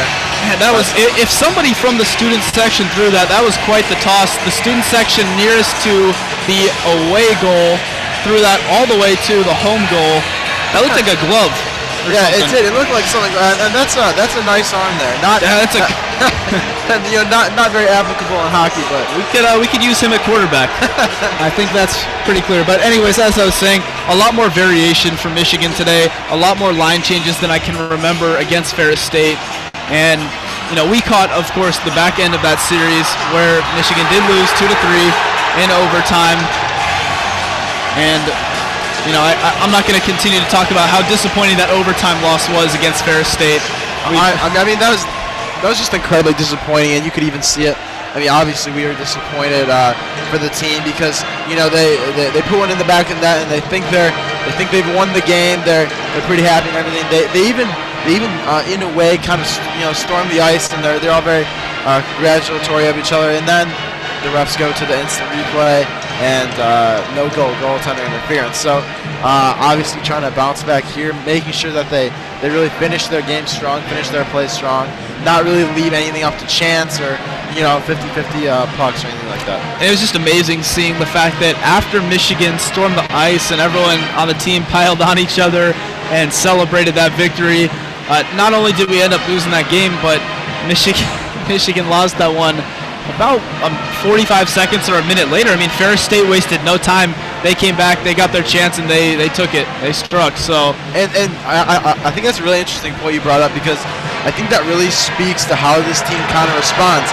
It seemed like they didn't respond very well in that kind of situation. They were kind of broken. They were kind of diminished because of that call. And I think if they can change that, they'll have a much better chance against Minnesota. But if they're unable to kind of get out of that funk where they might not necessarily be all in, or maybe not believe they can do it necessarily, like you guys talked about, I think it was the third youngest team in college hockey. Yeah. So if they can rebound better, I think that they definitely have a chance against. Yeah, not a good response after that up about 50 seconds later. Disappointing to see, but as we talked about, it would have been nice for Michigan to win that game and that series. That would have ultimately pushed them into the top 20. But again, great opportunity here against Minnesota. And Michigan right now 5-3, 1-1 in the Big Ten. This is a huge game for them tonight. I talked about it earlier. This is Michigan's most important game of the series so far, by a long shot. Penn State games looked like they were going to be extremely important, but obviously Penn State's fallen off here a little bit. It would have been nice to win both, but unable to do that. That's okay. We got 7 minutes and 45 seconds remaining in this intermission. And, of course, as we mentioned before, Minnesota with 12 shots on goal, Michigan with 10. And that difference fluctuated a lot, with Minnesota particularly dominating that category. For anyone who may have joined in the last few minutes, like Ian said, we got about 7 minutes left in the first intermission. Coming out of the first period, it is Michigan 0, Minnesota 0, and a tie, and there's 12-10 shots for Minnesota, so a fairly even matchup so far. And we're definitely excited for the second period. Absolutely. If Michigan can strike here, this place is ready to explode. Yost Ice Arena is ready to explode. That student section is ready to go wild. They've been waiting for one all night, you can tell. So, I mean, look at that. That crowd, and I mentioned this multiple times during the broadcast, that student section was here an hour and a half before the puck dropped. And possibly even more. They did beat us again. So I believe we got here around 6 for the 7:30 game. They beat us again. Who knows how long they were here? Yeah, exactly. That's what we said last week. They beat us here. You don't know how long they were here. No. I mean, I imagine the arena opens, 2 hours prior to puck drop. I'm sure they were in line prior to that. Oh, I'm sure. And these are very passionate fans. Oh, absolutely. For all we know, they are still reeling from the Ferris State loss and have remained in Yost as true children do. I mean, I recognize a lot of these people in the student section from past games. They're here so much, it's almost as if they live in Yost. Exactly. Now, Ian, if you had to pick one key player for each team coming in the second period, who would you say? Let's start with Michigan. Is there anyone on Michigan's side who could play better, or who you think could get something going their way to really motivate the team? I mean, the popular choice here, the mainstream choice, if I will, is Cooper Marody, of course. But I'm going to say Tony Calderon. Okay. I called Tony Calderon last week the man's strongest wrists in Michigan. I can't help but agree with that statement. He has an incredibly strong shot. Shooting far out particularly is what he's been very good at. And, I think in a game like tonight where Michigan's not playing well off the rebound and, playing especially well with, I wouldn't say playing well with, but utilizing shots from further out rather than shots on rebound, I think that's Tony Calderon's specialty, and I think it wouldn't be too surprising if we could see him flick one in the second or third period. He just, we noticed this today so far, and we noticed this last week against Ferris State. He wasn't really too present. His presence wasn't really felt so strongly, and that was a little bit disappointing because he's been... For me, possibly on the Minnesota end, I think I'm going to have to go with Eric Shearhorn. He's been their goaltender tonight, and he's looked fairly strong. He's very well. He's very good, but I think he's going to have to deal with a lot of short, quick spurts from that Michigan offense that can get a very nice shot real quick. And I think that if he can remain that stone wall that he's done so far, Minnesota's going to have a great chance to win this game. Yeah, Shearhorn's looked amazing. Every time Michigan's had an opportunity to potentially score, I mean, he's there. He is right there, front and center, and he's been very good. defensively for Minnesota so far, not allowing any opportunities for Michigan, and really good at defending against any possible rebounds. He stops the puck clean, a lot of catches there without very many rebounds, and that's part of the reason why I think Tony Calderon's going to be so important in this second period and third period, is because he doesn't operate particularly, his specialty isn't on the rebound. He's great with those slap shots from further out, and I think we're going to see a lot of him today, as opposed to, Cooper Marody, Dexter Danks, the guys who have been scoring a lot this year. We have seen a good amount of Danks. Will Lockwood been clipped multiple times. He's been hit hard. Will Lockwood has in this game, and me and you both really liked his performance against Ferris State. Although I don't believe he scored, he seemed very vital to that offense. He had the puck a lot. They relied on him a lot, and he was the one leading the way a lot against Ferris State. To kind of use a term used in football fairly frequently, he has speed where he just gets his stick on the puck and he's gone. If you're not already skating as quick as you can back, I think there's a good chance he's going to beat you. And it's that kind of speed into the zone that is going to really lend itself to offensive chances by the team of Will Lockwood, which is, of course, Michigan Wolverines. Yeah, absolutely. I mean, Lockwood, like I said, he's had chances tonight, but he has been, attacked almost specifically, hip checked multiple times. So we'll see if they maybe lay off him in the second and third period. 3 goals and 3 assists for him this season. And the Michigan leader, of course, is Cooper Marody. 3 goals, 9 assists, a whopping 9 assists for Marody so far. Obviously, he's been extremely important for this team. As we have about 2 minutes left. Well, this is I'd just like to remind everyone you are listening to WCBN FM Ann Arbor. That's 88.3. We're very happy to have you guys listening to us tonight. We are very excited for this matchup. Starting in the second period in just about 2 minutes. We will bring you the second period of the Michigan Wolverines and Minnesota Golden Gophers matchup. And I believe Alex Drain will be joining us again for the play-by-play call in the second. And I am back. Enjoyed a nice little bite to eat in that intermission as we get ready. Just about 90 seconds to go before period number 2 will take place. Michigan will remain on the power play. They'll have 1 minute and 3, I believe. The scoreboard here at Yost has listed a 2-minute penalty for player number 0. I think that's probably a technical difficulty. I certainly didn't see anything at the end, but if it is the way we left it, then Michigan will begin on the power play. Still 0-0 between the Gophers and the Wolverines.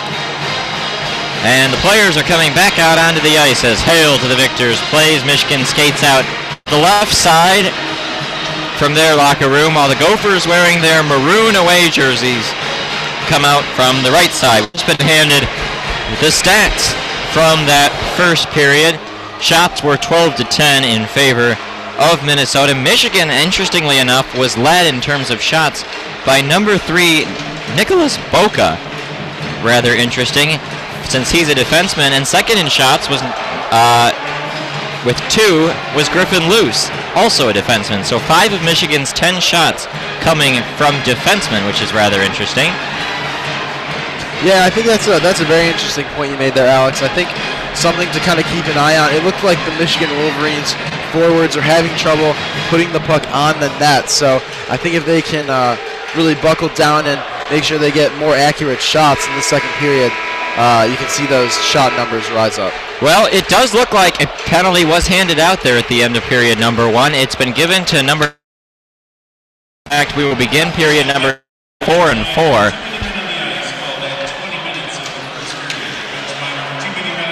It was too many men on the ice at the end of the first period, as was just announced over the PA. So it will be 1 minute and 3 of 4 on 4, followed by 57 seconds of the Golden Gophers on the power play. Minnesota has it in the Michigan defensive zone before it was taken away quickly by the Wolverines, and out they come the other way.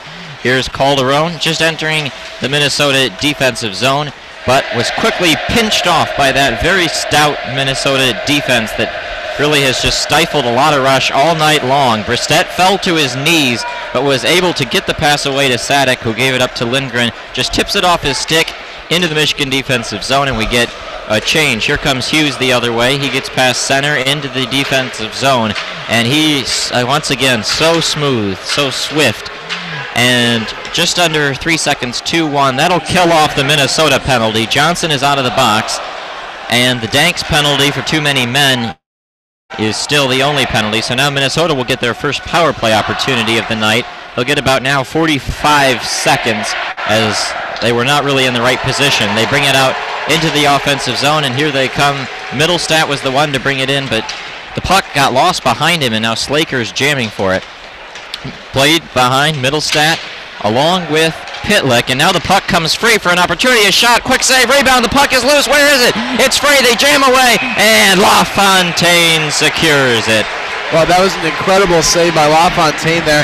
I'm not sure he even knew where the puck was, but able to fall on it in front of the net and stop any potential scoring chance right there. It seemed like the Minnesota Golden Gophers had a great chance at a goal there, but unable to bury it past LaFontaine.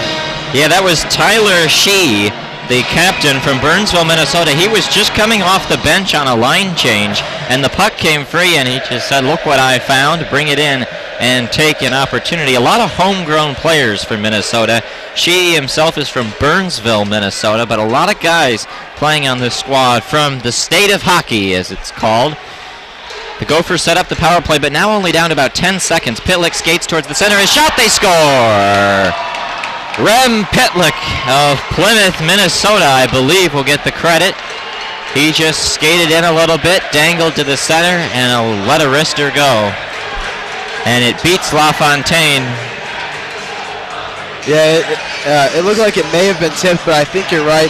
I think that is going to be Rem Pitlick who's going to get the goal there. Yeah, it sure looks like it. Yeah, very disappointing for the Wolverines, who had been playing pretty well defensively, but I'm sure that the Golden Gophers feel they earned that one after missing the chance just a few plays ago.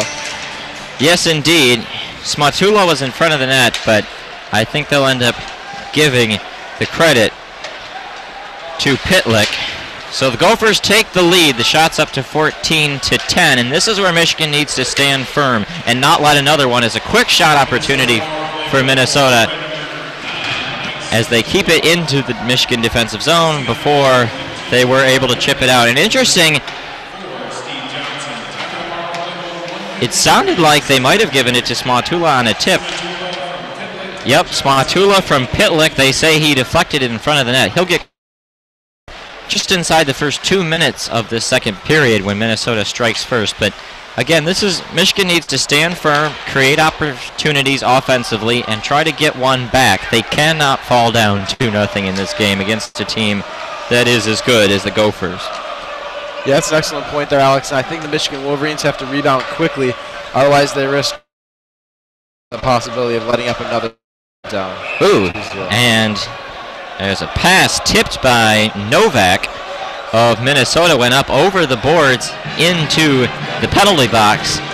So we'll get a face-off, I believe, yep, at center ice, right on the big M logo, Michigan Wolverines at Yost Ice Arena, renamed to be the Red Berenson rink at Yost Ice Arena after longtime Michigan hockey head coach Red Berenson. The draw won by the Gophers. Matula won it to McManus, who played it to his defenseman Glover with a little stretch pass up to Bristette, who chips it in behind the Michigan zone where LaFontaine comes out to play it.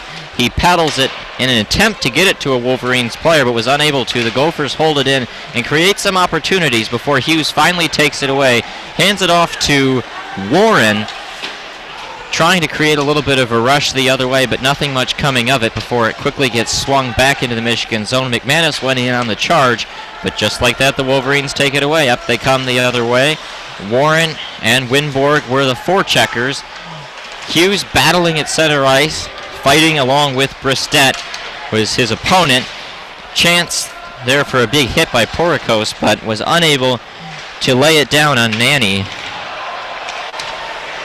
Yeah, I think something to watch here, Alex. Still no shots in Michigan Wolverines 4 minutes into the second period. Yes, indeed, and 5 of them, on the other hand, for the Gophers. They're up to 17-10, their largest spread, a 7-shot margin between the two teams. Michigan now does manage to get it into their offensive zone. Slaker, Norris, and Lockwood are out there, that second forward line, but just like that, it was quickly taken away. Luce has it, he plays it off the boards, tried to find Slaker, who was up a little bit in front of the play. Would have been an opportunity for a rush in on net, just unable to get it before Nanny takes it away, plays it off the boards. The Gophers will get a wholesale change as Michigan controls the stretch pass. Slaker played it between his own legs for Norris, and Norris really just unable to get a whole lot going there before it was quickly intercepted by the Gophers. Another play off the boards, Lockwood and Norris, this time before his pocket was picked by Novak, who plays it to Sadek, his defenseman, tries to create a rush going defenseman to defenseman. Zulstorf plays it back into the Michigan zone as he'll get a quick change, just shuffling up the defensive pairings for Minnesota, trying to get that change. Pass just a tad too far for Norris, as the Gophers have it the other way. Sherry across, and now a little dangle, a little shot, they shoot, they score! Looks like it's going to be Novak, I believe. Tommy Novak, I think, will get credit. Yes, he will. A pass from the right defensive point to the other one. He came in undetected on the left side, dangled to the middle, put a defenseman on ice, and then put it in the back of the net. Yeah, it seems like that was just how the Golden Gophers drew it up there. It was a nice pass from the blue line right into Tommy Novak, who looked like he just kind of took his time putting that one in. Yeah, Boca was coming across left to right, sort of went down on his knees to try to block the shot, and just a little bit of hesitation, drag it around, make sure you get that open lane, and then just a sweet snipe shot. And that's going to make it 2-0. Golden Gophers on top of the Wolverines with 4:30 left in the second period. She will get credit for the assist, and now things are really kind of dire for Michigan. They have to make sure this game just doesn't get out of hand, because it has the chance too fast. A couple quick goals inside really just the first 5+ minutes of this period. Marodi brings it in for Michigan. He's got a man across. It's Ciccone. His shot tipped up in the air. An opportunity, a little wraparound try. Nothing there. Piazza, his shot through traffic and did not get in on net. It rattles around and out to center ice, but that's an opportunity for Michigan. But now a quick chance. A little shot to the side and just goes wide of LaFontaine. It was a centering pass to Bristet, and his shot might have gotten a piece of LaFontaine, not a whole lot probably, as it went to the left of him wide of the net. Calderon chips it high up into the air as it goes all the way back down. A long stretch pass, Glover to McManus, who leaves it behind himself for Smatula, but now it gets in front. McManus, his opportunity, jamming away, but LaFontaine secures it. That was definitely a good stop there by LaFontaine, but unfortunately for the Wolverines, it seems like it's a little bit too late. They've only had 2 shots the entire second period. That's about 6.5 minutes. Only able to generate 2 shots, and that was only on that one possession that you just called recently. And I think it's going to be real tough for the Wolverines to be able to put any in the back of the net with so little opportunity. Yeah, it's definitely tough. They're playing against a team who is really just the perfect combination you want in college hockey. A lot of seniors, a lot of juniors, so you have that veteran strength, but they also got their fair share of superstar-type players, like, of course, Casey Middlestat among them, the freshman from Eden Prairie, Minnesota, a suburb of the Twin Cities, actually, not far from where the great Prince lived in Canasson. Eden Prairie, Canasson, right by each other outside the Twin Cities. The Gophers, of course, playing their home games in Minneapolis. The draw to be taken now by Middlestat himself, centering that second line with Pitlick, who was the assister on our first goals, because they ended up giving the credit to Smatula instead. Lockwood battles for it, tries to get it out, unable to. Martin and Hughes pushed around in their own defensive zone. Hughes is the one able to take it free, as there's still a lot of pushing and shoving. Norris laying a couple big hits as the puck came free out in front of the net. where it's rekindled, and now they'll bring it back the other way. Lockwood tries to use his speed to create an opportunity. A nice pass across looking for Hughes. He wasn't quite there, but it went off the boards, and he was able to then pick it up. It looks like a long stretch pass down will be an icing. No one touched it, so Michigan will be able to get the change. Minnesota will not, as the puck comes all the way back down for a Michigan offensive zone faceoff. And the crowd still very hopeful and very excited down there. The children of Yost still believing in their Wolverines. Well, it helps when you have so many established routines and chance to keep things lively, even when the game maybe isn't going your way. Luce and Poricos are the one there in the corner, and now looks like we got a penalty maybe coming. Referees blew the whistle when it was touched. Take a look to see what they ended up calling.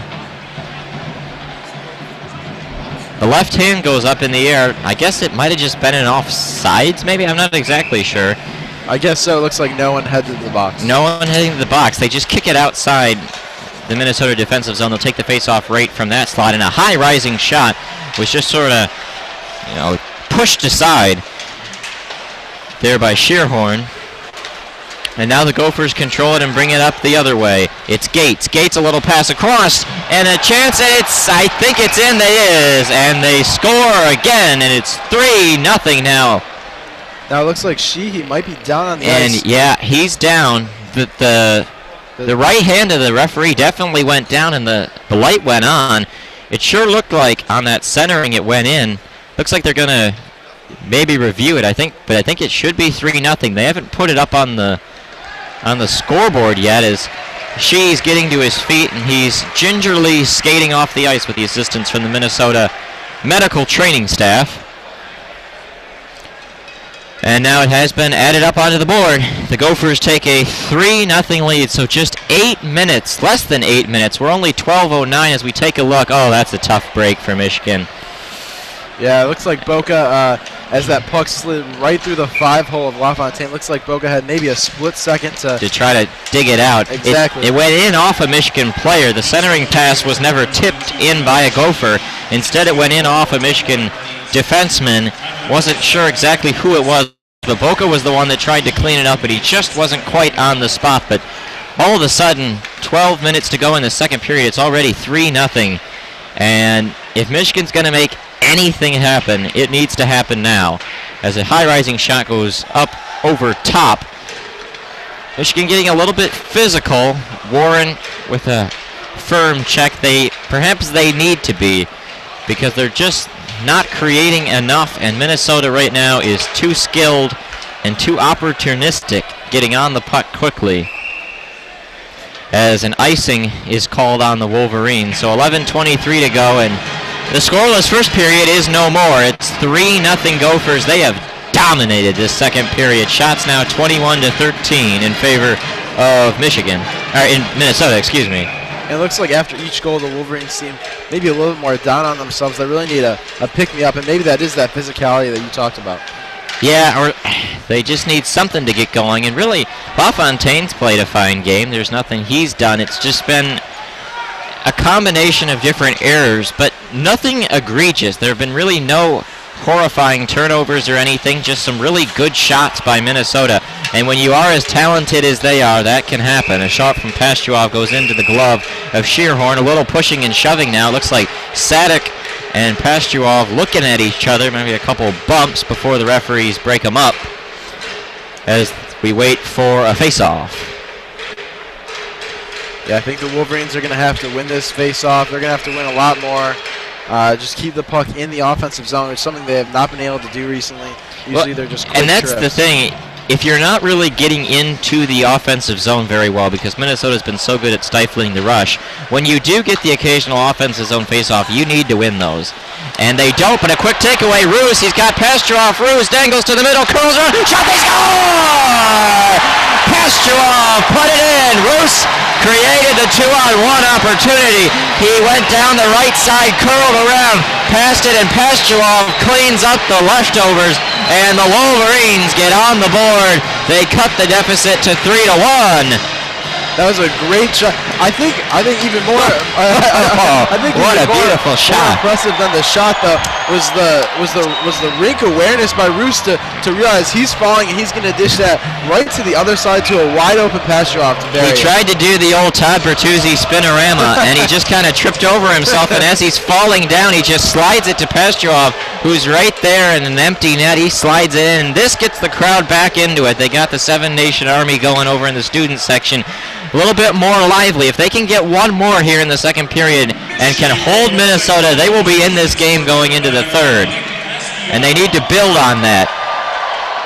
A shot there from Glover was blocked down by Michigan, and out they come the other way. Norris, a quick pass across to Lockwood. Lockwood dangles. His shot was deflected, but Norris is right there to clean it up and still keep it into the offensive zone, but Slaker's chance to pinch in unsuccessful. Middlestat drags in, leaves it behind. A shot high and over top by Pitlick.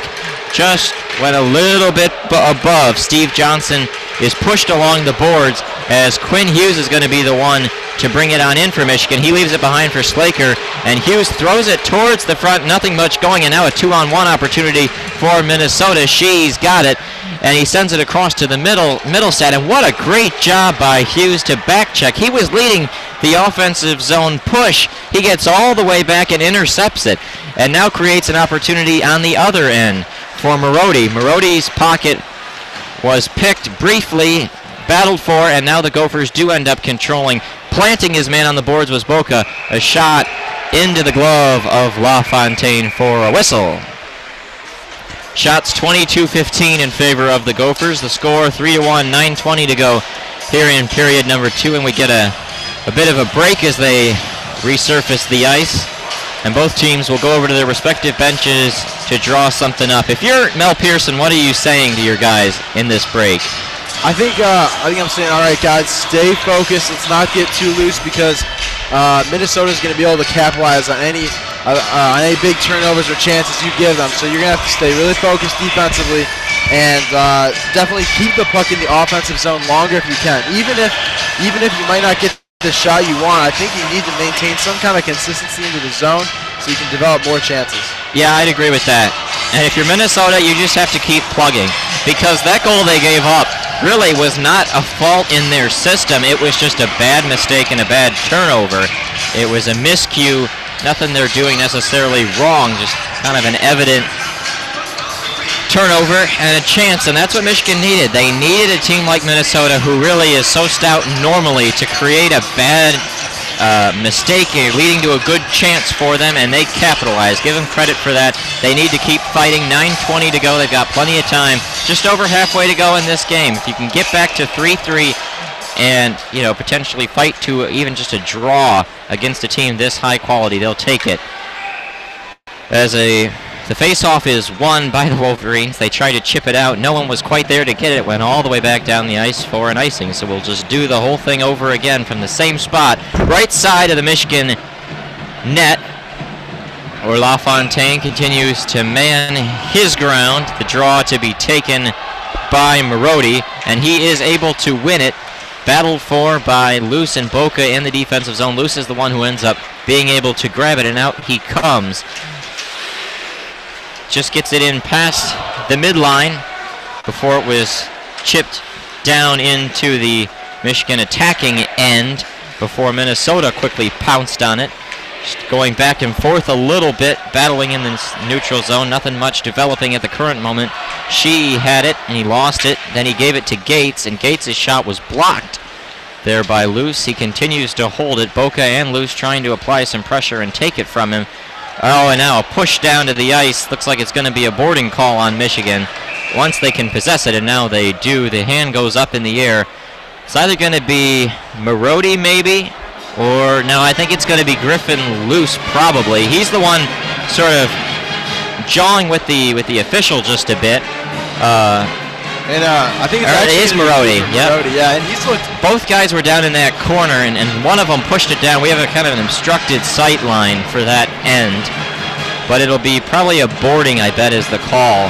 So Michigan will go to the penalty kill, and this is a crucial moment. They have to kill off this penalty and keep it at a 2-goal deficit if they want to continue to try to mount this comeback.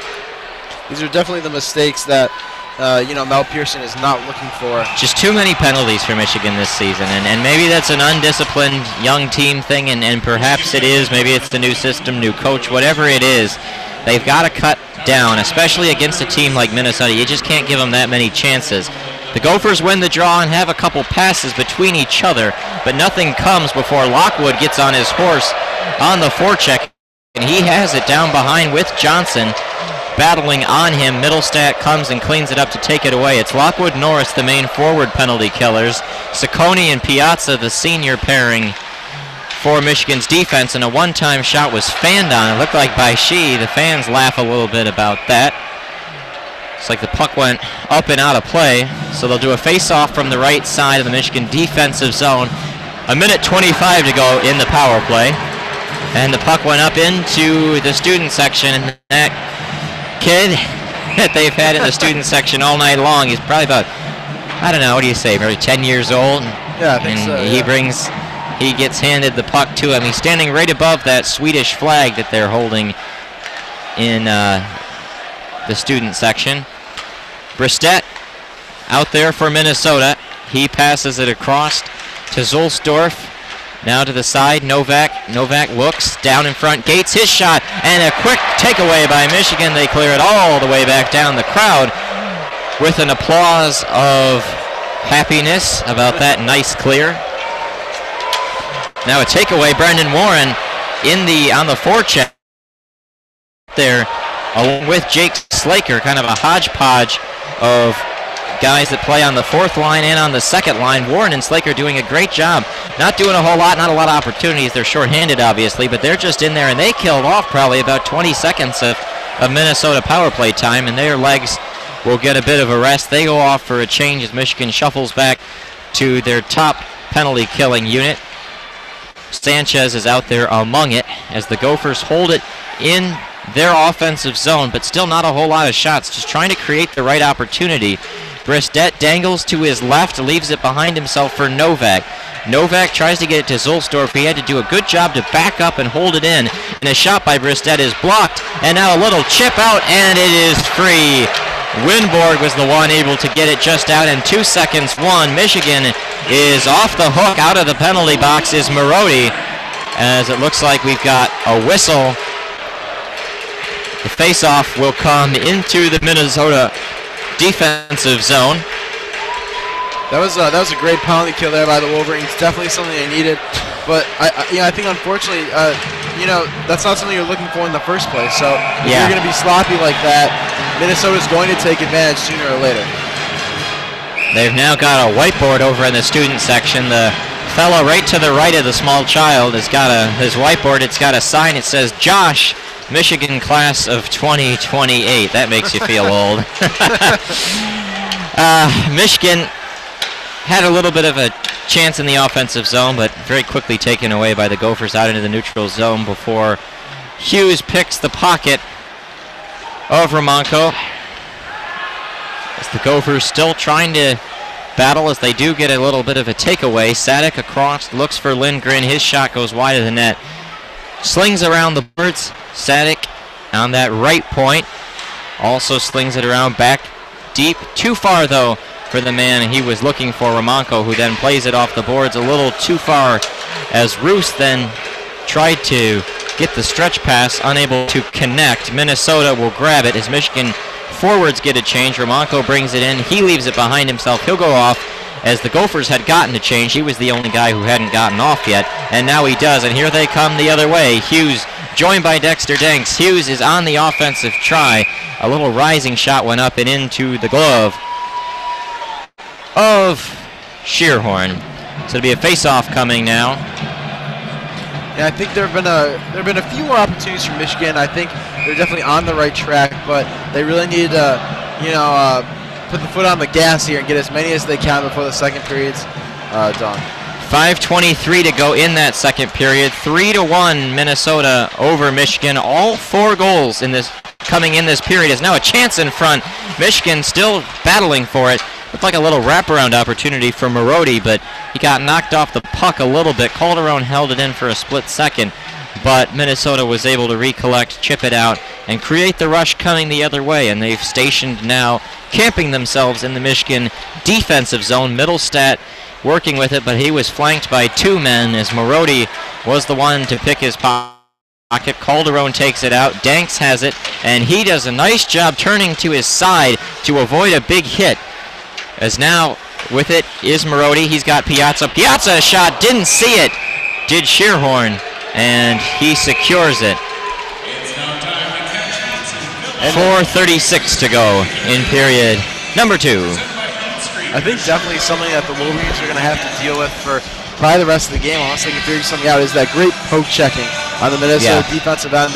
Usually the Wolverines are going to be able to get possession and think about what they're going to do with it, but then the Minnesota sticks are always there to tip or break something up or just really contest every pass they make. Active hands for Minnesota. They're doing a lot to create opportunities for themselves, as we've got the Eat Street graphic going on, which at the current moment doesn't appear to be much more than the Jumbotron showing us images of people enjoying some fine delicacies here at Yost Ice Arena as the Clearwater Revival music plays over the PA. And it looks like there's one young fan who was really doing his best. Yeah, trying to get into it. Yeah. I went down, had some pizza. They served us, was it hot dogs in the media section? I was unable to really get that before. We got brand new equipment we're very excited about. Just went out and acquired it today, actually. A new table mixer, some new cords, as we are expanding to cover more games than ever here on WCBN 88.3 FM Ann Arbor, bringing to you all the sports you can dream about. Hockey games, neutral site, home, road, all season long. Lockwood with a chance for Michigan, but he waited a little too long before the shot was blocked, but Slaker with a nice little takeaway.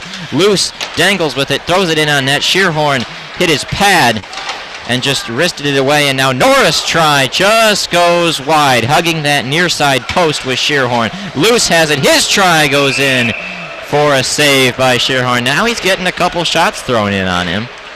Yeah, I think that's what you need. Even if they're not the best quality shots, you want shots on the goaltender. You never know. Maybe they get tipped. Maybe there's a rebound that Shearhorn gives up. So you need to throw the shots on net in order to... Indeed. Shots are now just 23-19 in favor of Minnesota. They were 12-10 at the end of period number 1.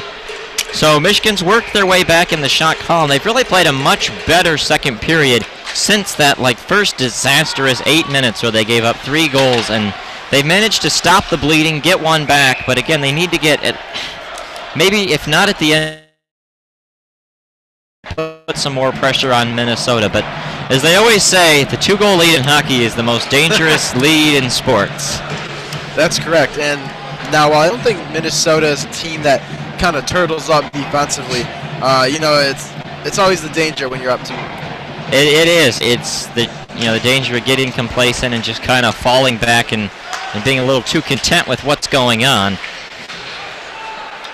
Shot in on net, saved by LaFontaine. Goes up into his glove. He holds it. 3:49 to go. Players just kind of skate around for a quick second. A new defensive pair, Hughes and Martin, come out to relieve Piazza and Ciccone. Minnesota will go with the same 5 dudes, as they'll take the draw from the right side of the Minnesota offensive zone, the Michigan defensive zone. To take the draw now is Pastuov. Pastuov was unable to win it. Minnesota has a shot. They throw it in sort of in front of the net, but it never really got through, and another chance there by Sadik. Goes wide to the left side. Not sure LaFontaine even got a piece of it. Minnesota and Michigan battling for it. Martin, Pastuov among the guys going after it before it's dug out and played to the center, but no one for the Wolverines was able to corral it, but they will get it upon a chip from Minnesota as a result of the fact the Gophers were getting a change. Long stretch pass for no one in particular, but the Gophers were all around center ice, so icing was waved off as it's now in the Michigan defensive zone, and is it slippery out there? 3 guys all fall down before it could be really chipped out by Minnesota. Hughes to Warren, trying to set something up, and he got a nice hard hit laid on him by Ramsey of Minnesota. The Gophers bring it in but just a tad too fast into the offensive zone. They get whistled for an icing, a stop to go here in period number 2. Shots 24-19 now in favor of Minnesota. The Wolverines do win the draw, but not really cleanly. It required a play by Luce to sort of pinch up there and clean it up, as Porikos and Winborg were the guys now bringing it into the neutral zone before Minnesota with that same just really firm kind of wall the moment Michigan tries to get in to the offensive zone, as they now control it in Michigan's end of the ice. A shot by Glover just goes wide, slings it around the boards as a result, and it went all the way to Johnson. His try also went wide. Nothing much coming for that opportunity. And now a takeaway. Warren dangles in on the net, and his shot just goes off the pad of Shearhorn. He had an opportunity, sort of unevaded, just kind of crept up, closed in on net, but unable to do much. Calderon and Marody are up there. Calderon's pass to the middle. He should have just shot it, but he slings it around Danks, and a try for Marody right out in front. Unable to put it in, but a couple good-looking opportunities and a steal there for Michigan. Minnesota kind of looking lethargic and tired as Marody has it. He leaves it for Danks. Danks just going to try to dangle around behind the defenseman Glover and Johnson. He's got his defenseman at the point, Piazza, if he needs him. Piazza sends it back around for Calderon. Calderon dangles, leaves it for Ciccone. Ciccone creeping up on a little bit of a forecheck. Marody still has it. Michigan's controlled it in the Minnesota defensive zone now for about 40 seconds with really no good opportunity, but some chances as Piazza now with a takeaway gives it for Danks. Danks cuts to the middle, and they just keep trying the extra pass, and Minnesota continues to be in the passing lanes. I'd like to see a few of them just take those shots, and now Marody has it. Leaves it behind Danks. Calderon, shot, scores! There it is! Cody Calderon! A snipe, and the comeback is underway. 1:01 to go in period number 2. Calderon puts it past Shearhorn, and the score, Minnesota 3, Michigan 2. And I think Shearhorn might have lost there because it looked like Marody was going to leave it behind him, and at the last second dish it to Tony on the left side of the net there, and Shearhorn's right. And Shearhorn with that blocker just not able to quite get there. Yeah, as Tony Bear. High right side. So now it's 1 minute and 1 second to go in period number 2. If you're Michigan, just get the heck out of this period, down only 1 goal. Do everything you can to just keep the status quo, keep the momentum, and go in to the intermission with all the momentum. Minnesota's 3-goal lead has been erased to now just 1, as Michigan with a lot of chances, and now they've got a 3-on-2. Norris has it. He leaves it behind for Lockwood. Lockwood throws it in on net. The puck is loose. Hughes has it. He's just going to skate around behind it. Throws it in on Shearhorn. Nothing much going there. Kept in by Martin at the line. Lockwood battles for it. And a nice job by Minnesota number 10, Gates, to get his stick in there and chip it out. And he does another good job manning that blue line. A cross-ice pass going for Lockwood was intercepted by Gates. He knocks it down. We're down to 5 seconds to go, and it looks like Michigan is going to escape this second period. We got a whistle coming with 0.7 to go in period number 2. I thought we were just off the hook and out of this period.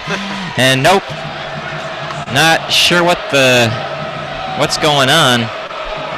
The referee's skating over to the box. We look like we got offsetting penalties coming to number 5, Griffin Luce of Michigan, and number 10, Gates, Brent Gates Jr., in fact, a native of Grand Rapids, Michigan. Those two will go to the box, I guess. So with 0.7 to go in period number 2, we will have, I think it would be a 4-on-4. Minnesota's got 4 guys out there. Michigan has 6 guys out there. Not exactly sure what. Michigan's pulled the empty net. That's what it is. It's going to be a 4-on-4 opportunity, but Michigan with the offensive zone faceoff has pulled Jack LaFontaine. They have 5 guys going up against just 4 for Minnesota, but they don't win the draw, so it doesn't matter. And that's the end of period number 2. Hail to the victor sounds. This crowd is back into it. A disastrous first 8 minutes. Michigan fell down 3-0. They looked like they were cooked against an elite opponent, but this young team showing some fight, came back, really made a great opportunities. Shots now just 24-22 in favor of Minnesota, and the score just 3-2 in favor of the Golden Gophers as we head to the second intermission. Yeah, Both teams go into the locker room. I think one of the highlights there as they closed out that second period, I think there's some fourth line play by Brendan Warren. I think there were 2 or 3 times that he was able to kind of make a kind of interception in his offensive zone and make the Minnesota Golden Gophers look a little more human. And I think that's what maybe helped motivate this Michigan team to bring it within 1. And it's exactly like you were talking about. It's that deadly 2-goal lead. Very dangerous. Not only 1 now, so the Wolverines are within 1. They're within 1 lucky bounce, so to speak. Is there anything you expect to come in this third period? Well, it'll be interesting to see how Minnesota responds, because they had all the momentum going and they just let it get away from them a little bit. And so we need to see how they come out, and can Michigan come out and bring the energy they had there at the end of that second period. I think they are able to do so, but they need to be clean. They need to keep playing like they did there in the last 12 minutes of that period. We got a contest going on here. It's always a fun one in the intermissions. The Meyer Scoro. We've got 3 contestants of varying heights. First one is a gentleman wearing a yellow Michigan hockey jersey. He's going to walk out just a tad inside the zone from center ice, and they've got the net. It's got a big sign on it, and it's got a little hole, and he's got to try to thread the needle from just about center ice to slip it between the small hole, and if he does, he wins a prize of some type. His first shot was just wide, blocked by the big board. His second one is even worse, still to the right, just fading a little too far. Yep. And now we have contestant number 2 coming out. She's going to get a little bit of an advantage here, closer to the They blue move line. her in just a little bit, but that shot wasn't close. That one was a little wide left, and by a little, I mean at least a couple feet. They're going to march her in a little bit, give her a little bit of the benefit of the doubt, just in front of the Big Ten logo inside the blue line. That one looks good, but it is just wide right. So now it's all up to the little kid coming out there. She looks like wrapped up in a Michigan scarf. Hopefully that'll bring her some good luck here. It looks like she's got a great vantage point to shoot from here. They're going to bring her in just by the center ice, right by the face-off circle, but her first shot didn't get a whole lot on it. They're going to let her move her in and get a second whack at that puck. Now she hits it a little bit harder, but it just goes to the left. Needs to get a little bit more mustard on it. And the crowd on the edge of their seat there. They want that to go in. Here's her second try, and it looks good, and it goes! She gets a triumphant high five, and that is all for the Meyer Scoro. That is one happy fan there tonight. One happy Wolverine. Be sure to check out the Michigan Hockey Radio Show with Coach Pearson. For all you who listen to 1050 WTKA, an inferior radio station when compared to WCBN, but still a good one, Mel Pearson does his Michigan Hockey Radio Show down from the Pretzel Bell in downtown Ann Arbor. That's always on Tuesdays. The next one is this Tuesday, November the 14th, 6 p.m. You can listen to that on 1050 AM WTKA here in Ann Arbor. And Michigan and Minnesota aren't done yet. They have another game tomorrow night. We will not be calling it. Instead, our board that's being used tonight will be doing Michigan basketball's home opener against the North Florida Ospreys down at Chrysler Arena, or Chrysler Center nowadays as they call it. They're raising the Michigan Big Ten Champions banner down there, and so we'll have that game here on WCBN, not on FM, but it will be on our YouTube, WCBN Sports. And concurrently, just a few hours before that, we'll have Michigan Wolverines football taking on the Maryland Terrapins from College Park, Maryland. Austin Falco and Jeremy Parks have flown out there to broadcast that game for us. So both those exciting opportunities now with both of our boards. We can cover as many sports as possible, and we got 2 going on. Those 2 games tomorrow. Michigan and Minnesota, we won't be covering it, but it will be on Big Ten Network actually. So if you want to watch that game will be on television. But a lot of action. November's a good good month for sports. College football, college hockey, college basketball, all going at it. College volleyball, too. We've had some of those games here on WCBN. They're playing the Spartans down at Cliff Keen Arena this week. Next week. Then they have senior night on November the 18th against Purdue. And as I'm sure you've said, Alex, it is WCBN 88.3 FM Ann Arbor. We are very happy you're listening to us, whether it's on YouTube or live on air. It is 3-2 with about 10 minutes left in the second intermission. Minnesota leads by 1 and leads in the shot department by 2 as well with 24. After tomorrow night's game, Michigan will travel to Wisconsin to take on the Badgers, also a very talented hockey team, and that will be going on at the same time actually as the football game. They play Friday, Saturday next weekend in Madison. The football team plays against the Badgers in Madison on the Saturday. We're sending a crew of people down there. The same guys who will be carrying you football will be carrying you the hockey game on Friday night, so we'll have those events covered. And then Michigan comes back, and in the theme of hockey games concurrent with football games, they host the rival Ohio State Buckeyes here at Yost Ice Arena on November 24th and November 25th. That's Black Friday, and then the Saturday after Thanksgiving, we'll have both those games on our YouTube page, and of course we will also have on air the Ohio State football game. The game from the Big House. Michigan is the home team this year, so a lot of exciting action. Michigan basketball will play some games continuing throughout the month of November. We'll have a game, I believe, coming to you live from North Carolina in December. So just a lot of exciting action. And actually tonight, to close you guys out, to finish the game for us at WCBN, it's going to be Alex Drain on play-by-play, and joining him just in a few seconds is going to be Alex Shee, one of our new members this year. I believe his first hockey call, so we're very excited for him. And what a game he's going to be able to call. What do you think, Alex? Yeah, it's going to be exciting. I mean, for a second it looks like he'd be getting a lot of garbage time trying to fill the space, keep it interesting, but there's a lot of intrigue. It's only a 3-2 matchup between Minnesota and Michigan, and he's just put on the headset. How are you doing tonight? Very good, thank you. Having a great time in my first broadcast. Yeah, it's a couple of freshmen calling this third period. Hopefully we won't burn down the arena.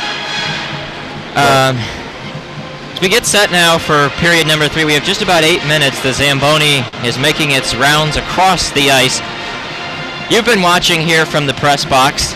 What stood out to you? I mean, obviously I've been calling the game, but from just as an observer standpoint, what have you noticed so far? Well, I think the Wolverines have shown great resiliency so far in this game. I mean, going down 3-0 to one of the top teams in the nation in the second period can be pretty daunting, but they got right back on it. They got a goal that electrified the arena. Yep. And now it's only a 1-goal game. You can't ask for too much more going into the third period in your own building. No, you cannot. You got the momentum on your side. You got the crowd on your side, trying to make something happen and pull off the stunning comeback win. As we just got handed our stat sheets here for the totaling up the first and second periods. All 5 goals in this game coming in period number 2. The first 3 for Minnesota scored by Mike Smatula on the power play with the assists from Pitlick and Johnson. That was at 1:53 in the early stages of period number 2. Then at 5:15 of period number 2, Tommy Novak at even strength from Tyler Shee and Jake Sadek made it 2-0 Gophers. Then, not a whole lot later, just over 2.5 minutes later, Shee added a goal of his own with assists from Novak and Gates, and that was the crucial turning point. It was 3-0 at that point in the game, and less than 90 seconds later, Michigan completely turned the tide. Nick Pastuov got a goal with that great pass from Alex Ruse, and that has to be the turning point of the game so far, right? Yeah, I really think that was huge for Michigan, not only because they got it back in the game, but that was a goal by their third line. Yeah. Michigan needs production from anyone but the DNC line. Yeah. Almost all their production so far in terms of goals has been from that line, but they showed that, hey, the third liners can get out there, score a goal, and get their team back into this game. Well, that was a really natural lead-in to my final piece of this scoring tally. The DMC line got one of their own At 18:59 of period number 2, Tony Calderon with that beautiful shot. He got the helpers from both of his line mates, Dexter Danks and Cooper Marody, and that's how we stand at 3-2. The shot leader for Minnesota is Mike Smatula. He has one of those goals, of course. He's got 5 shots for them of their 24 in total. Meanwhile, for Michigan, the shot leader is still Nick Boca, a defenseman, and Griffin Luce. Luce was number 2 after period number 1. Boca was number 1. Now they're tied for the top in shots, but despite those 4 shots, Boca is actually a team worst -2. Tough night for him so far. The saves, LaFontaine is 21 of 24, Shearhorn 20 of 22. As the fans getting into it, they've got the Blues Brothers going on down there in the student section. Always the routine. In the football games, they do it in between the 3rd and 4th quarters here in Yost Ice Arena between period 2 and period 3. Well, this is a tradition that started here at Yost Arena. One of the reasons it's truly one of the great venues in college hockey. It certainly is, and it's got the history, a lot of winning in this building as we look up at all the banners. Michigan made a number of Frozen Fours under Red Berenson's lengthy tenure, winning 2 titles in 1996 and 1998, a bunch of CCHA titles back in the days when that was the old hockey conference. Their last trip to the Frozen Four, 2011, their last Big Ten title, which of course the Big Ten's only been around now for a couple seasons, was actually a couple years ago when they had Kyle Connor among the great scorers. It was really a high-powered season. They made it 1 win from the Frozen Four, just unable to do it, but that's kind of the success they're trying to match as Mel Pearson comes in. His first season under Red Berenson, he's recruiting very well, and he's helped himself this season with some seniors, but going forward, I think this team's going to be very, very talented. Yes, I think so. I want to highlight the play of a freshman tonight, Quinn Hughes, number 43 on defense. A little fun fact for you, he is the youngest player in NCAA Division I college hockey. He hasn't played like that tonight. He's played with a lot of confidence, a lot of really good rushes up the ice. I really like what he's done with the puck in his hands tonight, and hopefully, even though he's a freshman, the youngest player out there, he can make a difference in this 3rd period. Yeah, I will agree with that. You know, as a fan of the NHL, you know your team's bad when you spend more time looking at mock drafts than you do of watching the games, but my Detroit Red Wings not in a great place, but when you look at those mock drafts, Quinn Hughes is a name you see frequently actually in the top 10. It's a very defensive-heavy draft upcoming in the 2018 draft. He was just a tad too young to be in the 2017 draft. But he's a guy that could be among the top 5 or 7 guys picked. He is that talented. Michigan's got to hope he comes back next year like Zach Werenski did a few years back. I don't know if he will, but they should savor him every minute they have of him. He's fast, he's slick, he creates chances. At times he can be a bit of a liability in the defensive zone because he takes chances and he's aggressive. But you need some play, and last year this team was just so anemic. They did not score frequently.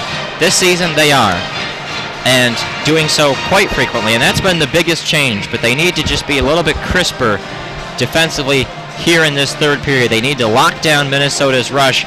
They can't afford to take many penalties, and they need to try to break even at the very least. I mean, I don't know about you, but I think most Michigan fans would be content with just a draw in this game. Just get the 1 point in Big Ten play. I think so. I think even though you want to play for the win, a draw says a lot about the resiliency of this team. Absolutely. Coming down 3-0 to the number 4 ranked team in the nation, a Big Ten rivalry game. Yep. I think it would be considered pretty good for the Wolverines to come out with this draw. However, things are looking good for the Wolverines to score a lot of goals in this period, perhaps even come away with the win. They definitely need to continue to create opportunities, and they were aggressive late in that 2nd period. After that goal, that final minute, Minnesota just looked slow and lethargic, which was rather strange from them. They haven't been that much at all tonight, but they did look like that. Maybe it was a product of Michigan applying pressure. If it is, well, they need to be applying more pressure, and I think you're going to see that starting here in period number 3 as we're just under 90 seconds to go.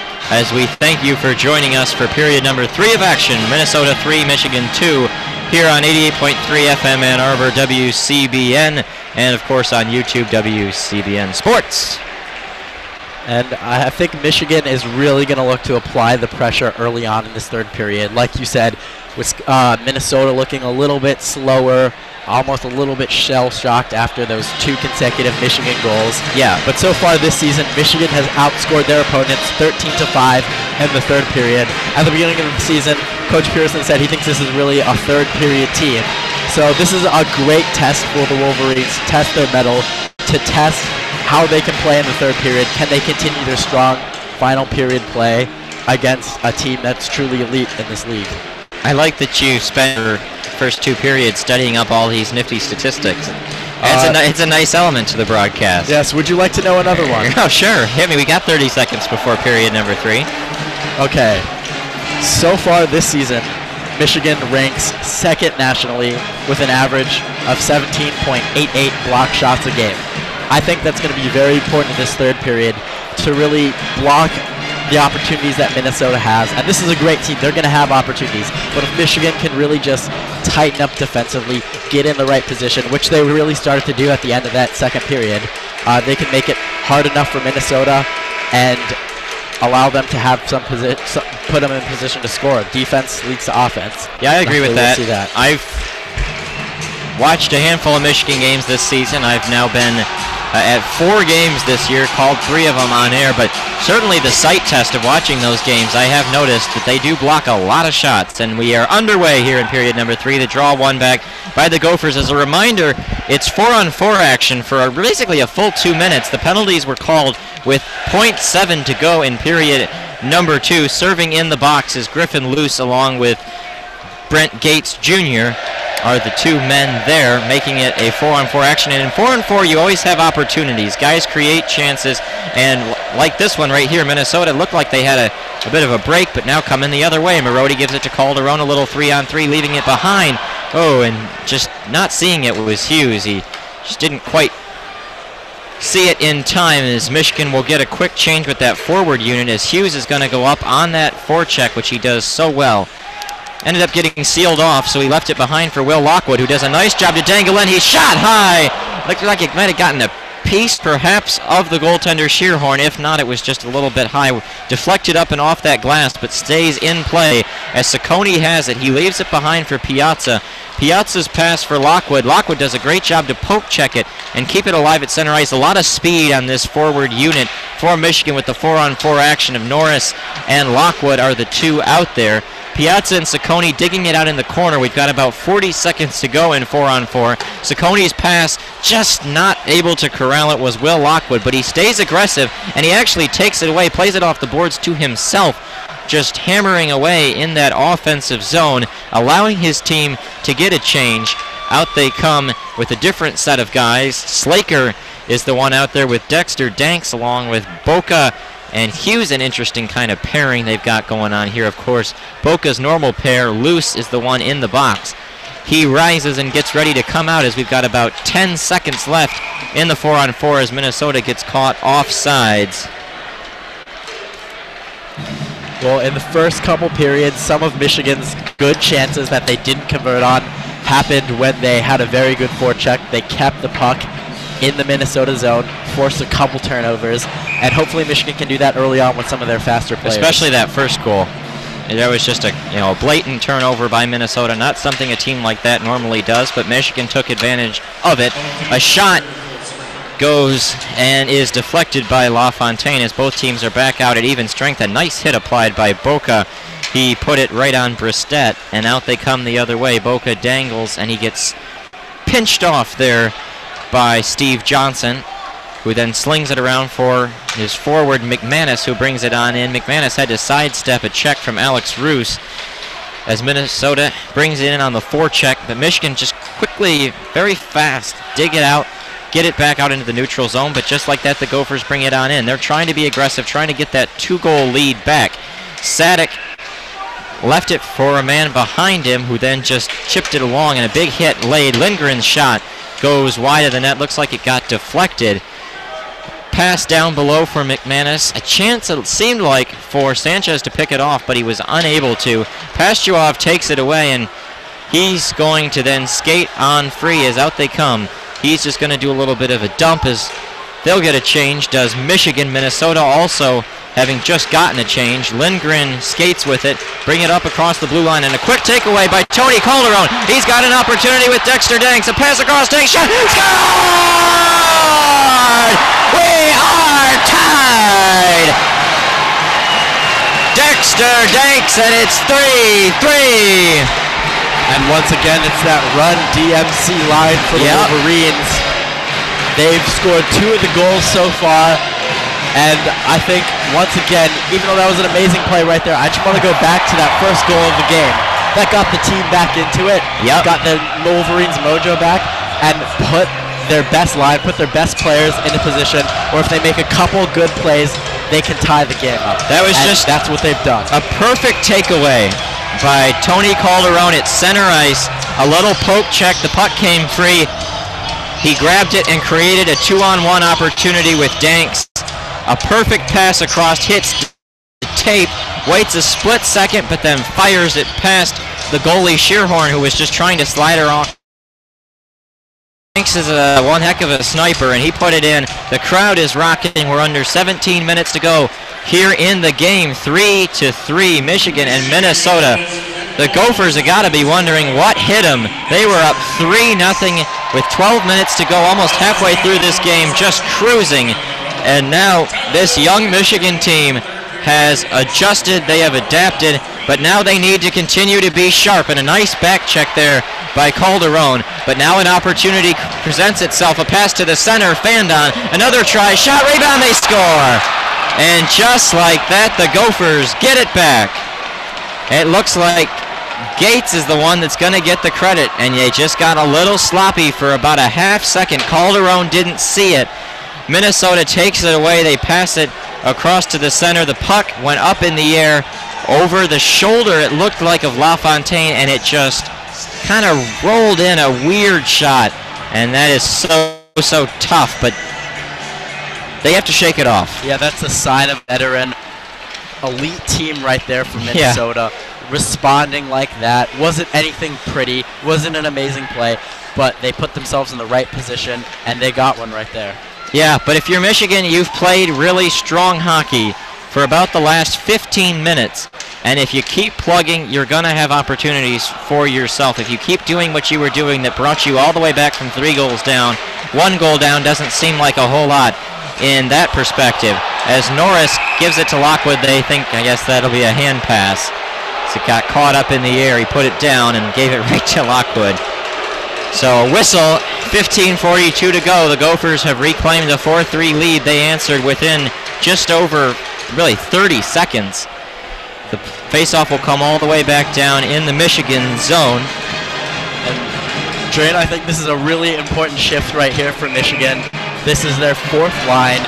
Can Michigan get some production out of their players that are not on that run DMC line? They're going to need a full team effort to come back in this one in the 3rd period. Let's see if they can do it. Yeah. It is Brent Gates who gets credit for the Minnesota goal.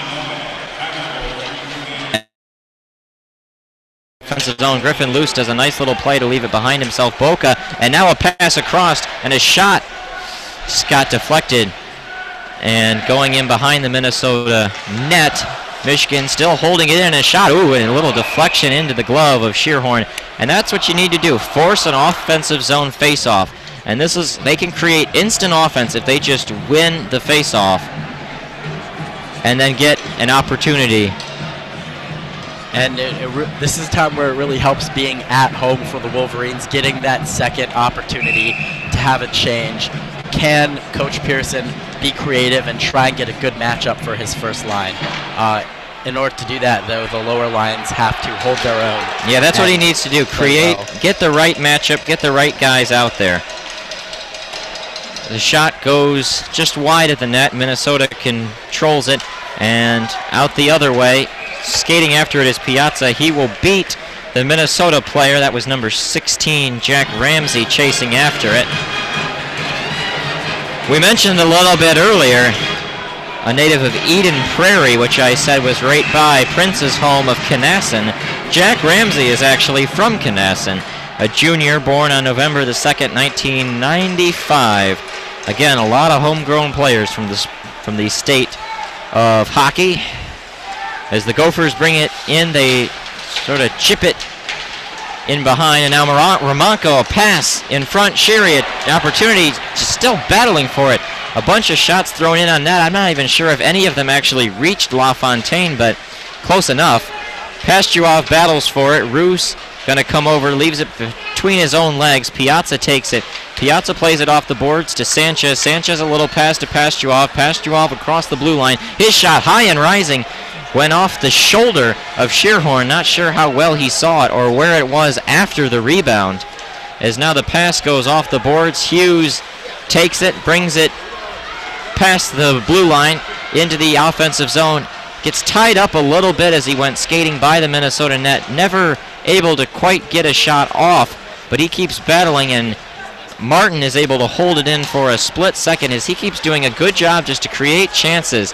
As Marody looks for a pass across for Hughes, Hughes slows it down and takes a shot that was really just throwing it in traffic. It got blocked, and now an opportunity in front. Marody, a little wraparound try, spinorama, goes wide of the net. Hughes has it. Michigan still in the offensive zone, controlling play right now.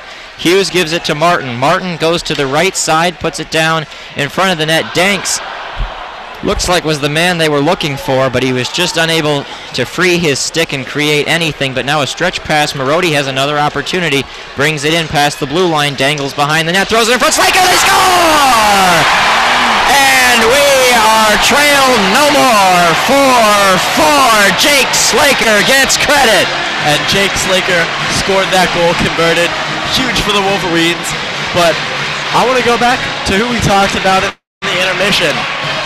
Quinn Hughes played really aggressively that shift. He was out on the ice for a while in the zone, made a lot of plays happen for the Wolverines, kept pushing, and eventually made a really good pass that got the Wolverines back into the zone to Marody. And next thing you know, it was the great pass from Hughes, a cross ice pass through the neutral zone to Marody. Marody went down the right side boards and curled around the net and just threw it out in front.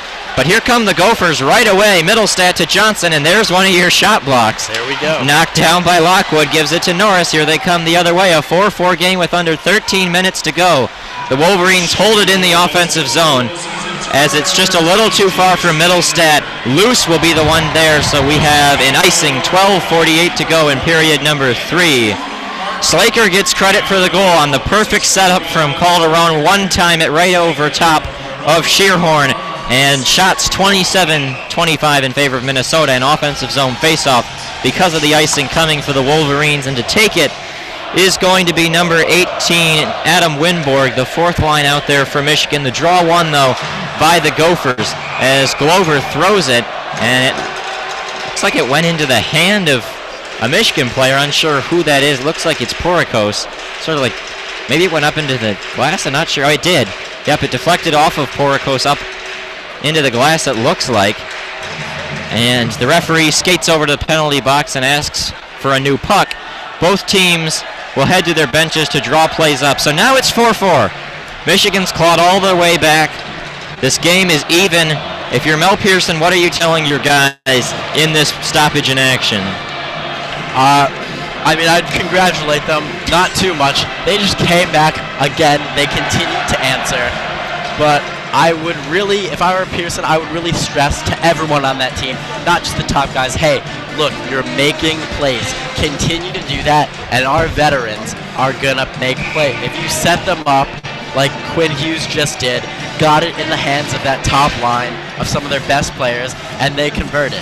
I really like the attacking mentality that they had on that possession when they scored. I did too. Michigan, keep attacking. You know, you're a third period team. Continue to show it. The draw won by Michigan in the neutral zone. Boca had it. He skated just a few paces in front of the blue line, looped it up into the air, and it never came down. Landed in the glove of Shearhorn, who squeezes it for a face-off coming right of center of Shearhorn. The draw to be won by, I guess Michigan controls it. It was kind of battled for. Boca ends up the one with it. His shot goes just wide of the net. You wonder if that shot was actually in on net or not, but another try. Warren just unable to get a good handle on it, sort of fanned on it, and out comes Minnesota the other way. They've got a 2-on-2 opportunity with a trailer coming. It's McManus, but his shot is blocked by Griffin Luce and out to center ice. This fourth line needs to get a change. Warren will make sure that his guys can get that as an opportunity. Now here comes Bristett in on net, and a nice save by LaFontaine, and now some pushing in the back zone. Pushing and shoving. Luce kind of sending an elbow. It looks like a hit after the play.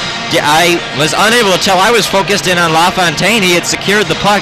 The play was over, and then it looked like, I'm not sure who it was, Bristett came by, and yeah, Luce just knocked him to the ice, and whenever you do that after the play, you're going to get some pushing and shoving.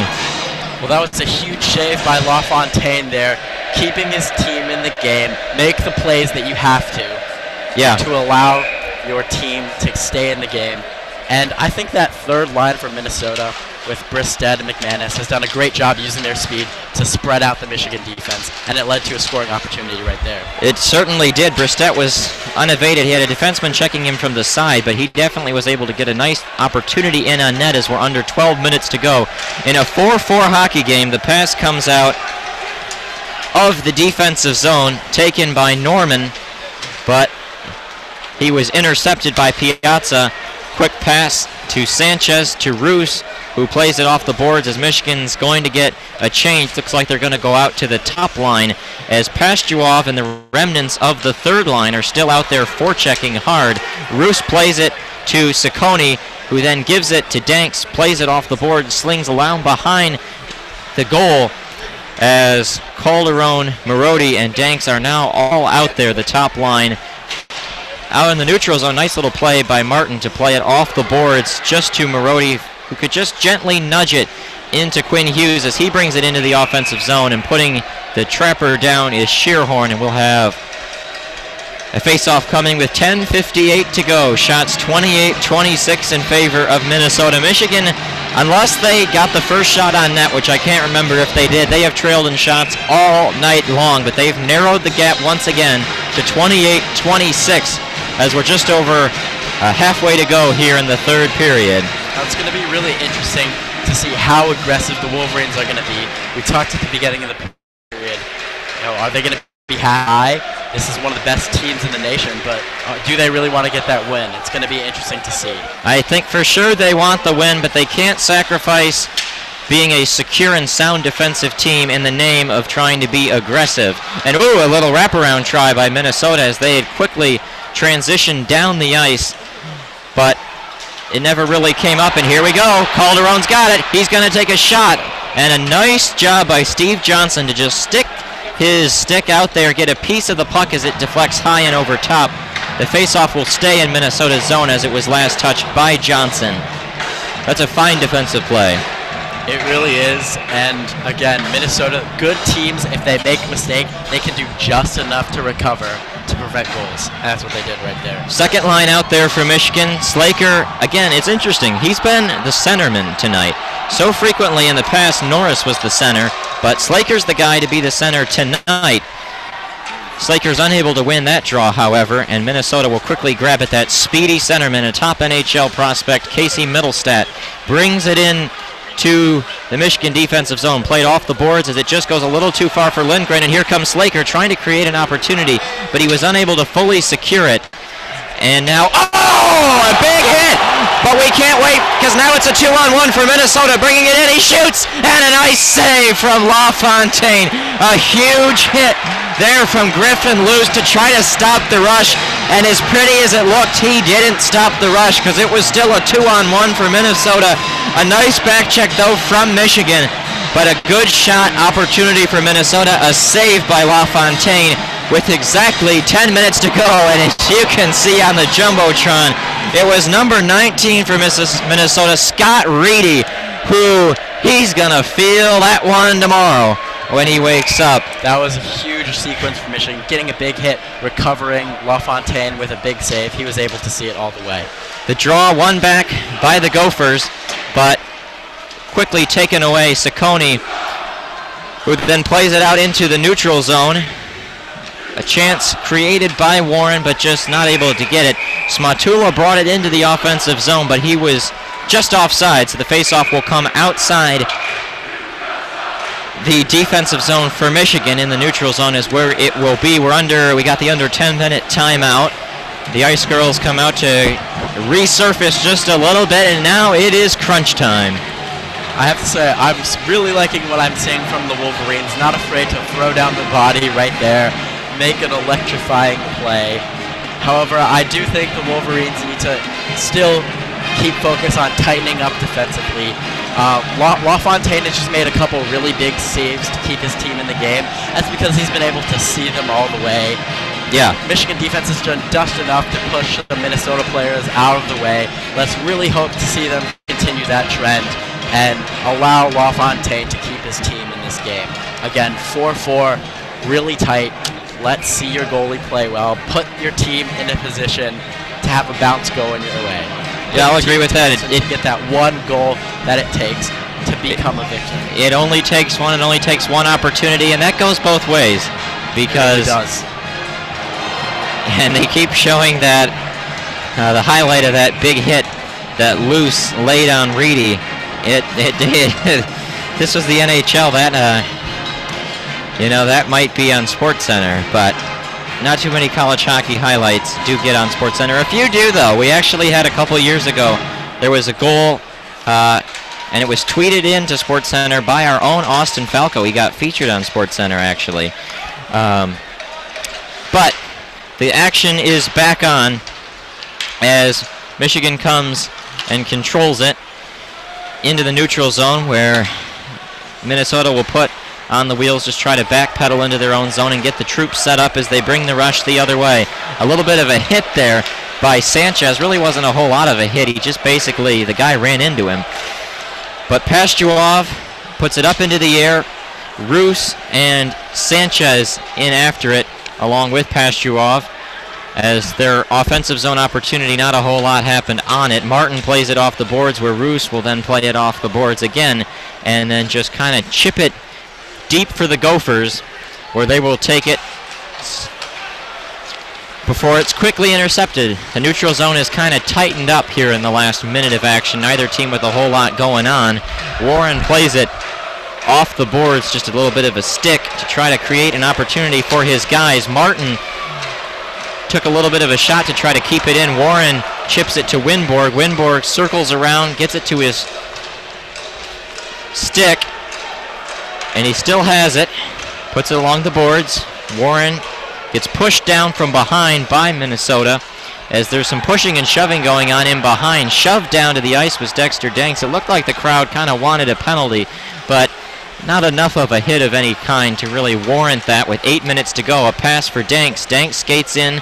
He's going to curl, and his shot right in front. Oh, and a great opportunity for Calderon. That puck was loose in the crease. I don't know if he saw it completely or what, but boy, that was an opportunity to take the lead, as now Boca controls. He's got a chance. His shot goes wide of the net. It comes out in front.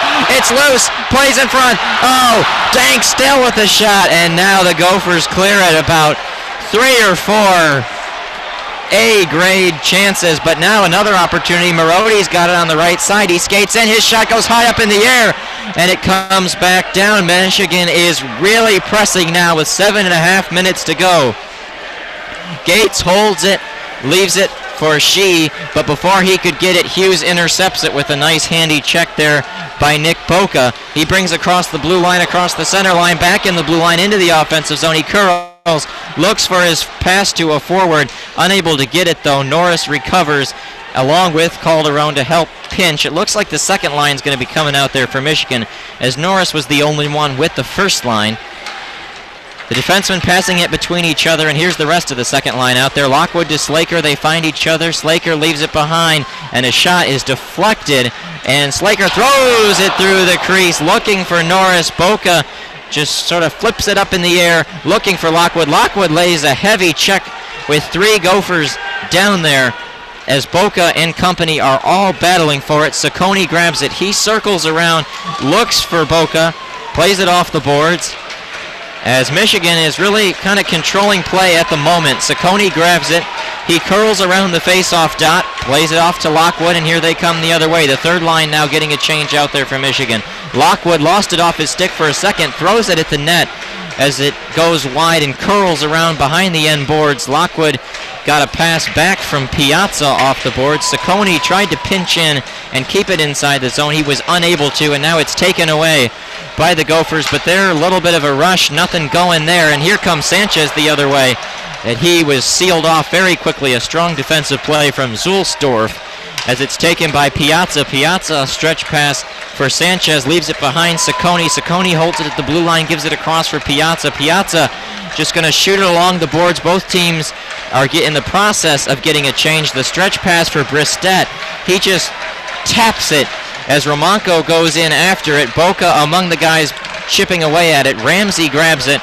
Roos plays it off the boards, and out the other way comes Poricos chasing after it as the Gophers recover in their own defensive zone. A lot of play in the neutral zone. Boca throws it in on net. It goes just wide. It looks like Shearhorn went down to try to get it, but was unable to, as the puck is still loose. We've gone quite a few minutes now without a stoppage in play. These guys are all out there. Warren looks like he had a chance, but just got pushed off the puck. Could have kind of thrown it in front if he had had the opportunity to get it to Winborg, but he was unable to.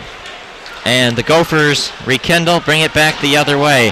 Pass goes off the boards as we're now under 5 minutes to go. This has been non-stop action since we've been tied at 4. The Wolverines have done a really good job of maintaining possession of the puck. For the last 3 or so minutes, Minnesota has hardly touched it, let alone gotten actual possession. I've really liked that from Michigan's play so far. I'll agree with that. They've really just kind of dominated these last few minutes of play as the puck goes up and out of play, deflected off a stick of a Gopher player, so it will stay as an offensive zone faceoff for Michigan. We have the under 6 timeout. The last timeout, unless either Mel Pearson or the opposing coach for the Minnesota Golden Gophers, who happens to be Don Lucia tonight, if either Lucia or Pearson call a timeout, that would be the only other opportunity for a timeout. We're out of TV ones, unless, of course, there is an overtime, which, if the score 4-4, Minnesota and Michigan, if that were to hold for another 4 minutes and 32 seconds, we might just have a period of overtime upcoming. Well, again, the last 3 to 4 minutes has been all Michigan, and something that's very significant about that is that each of the 4 lines did a very good job making plays and keeping possession of the puck. They made some very good passes, showed some good vision, and very good teamwork, and that's what you like to see from a Michigan team whose heavy lifting is primarily done by their first line. Yeah, that first line has been a workhorse line tonight, and they're the ones to take the draw. Marody wins it to Danks, but Danks had it quickly taken away, tipped up in the air, and the Gophers will bring it back the other way. A pass it looked like was going to be off the boards. Instead, it deflected up into the Michigan bench. Didn't hit anybody, thankfully, but it'll come out for a center ice face-off as the student section is doing the Go Blue chant. The left side chants blue, and the right side chants go. I think it's going to be really important for players like Alex Roos and Nico Poricos, because these are veterans, a 5th-year graduate student and a senior in Poricos. And even though they're on the 3rd and 4th line respectively, you look to these veterans to make big plays in important situations. Absolutely. The draw was won back by Michigan, but a quick pass was once again deflected high up into the air and into the crowd. That fan from Oxford, Michigan will take it home. They always give out the souvenirs of the pucks that do manage to find their way into the crowd. We're just about 4 minutes to go here in period number 3. Hughes skates in after it, and he's going to control it, and it was quickly taken away by Pitt into the offensive zone for the Gophers before Hughes can cut across the ice, always so quick, and pick it up. And looks like Martin is down, excuse me. Michigan touches the puck, and we got a penalty upcoming for Minnesota.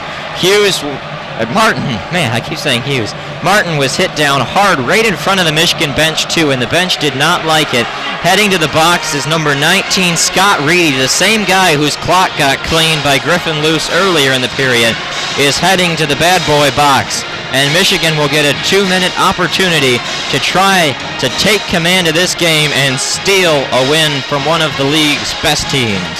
This is very important right here, this power play, because not only will momentum hopefully shift to the Wolverines, but also a really good penalty kill can give the Golden Gophers that boost, that confidence they need to get a goal and steal a win here from Michigan. Yeah, for sure. They're going to go with the Run DMC line functioning as a power play unit, along with the top defensive pairing of Ciccone and Piazza. Looks like the referees are waiting for something. They're chatting at the midline right in front of the penalty box. I'm not sure if they're talking maybe about the duration of the penalty, perhaps. It could be a 4-minute, I guess, if it ended up being a hit too egregious. It looked like he raised 2 fingers, though. I think it's going to be a 2-minute penalty. We'll take a look. They haven't put anything up on the Jumbotron. It is now, in fact, a 2-minute minor penalty coming to Scott Reedy with 3:49 to go. And you've got all upperclassmen, junior and seniors on the ice for Michigan. Let's see if they can pick their teammates up and get a goal. The veteran experience needs to come through here. The draw one back by Michigan. Ciccone left it for Marodi. Pass to the middle was intercepted, but Marodi was able to reclaim it before the Gophers could clear. Ciccone across, and a nice little dangle there by Piazza looking for the lane. You always try to find the perfect shooting opportunity. Piazza throws it in front. Danks with a chance, unable to get really a clear look. Left behind, Marodi across Ciccone, Piazza. Piazza's shot is blocked. Going down to the ice is Steve Johnson. Piazza just still holding it, skates all the way, the full tour down behind, and he goes down hard. Didn't look like he got pushed or anything. He just kind of fell down. Ciccone holds it, leaves it for Piazza. Piazza's pass intercepted, and unable to extend the hand enough was Ciccone as Marodi leaves it for Danks. Danks trying to leave it behind himself.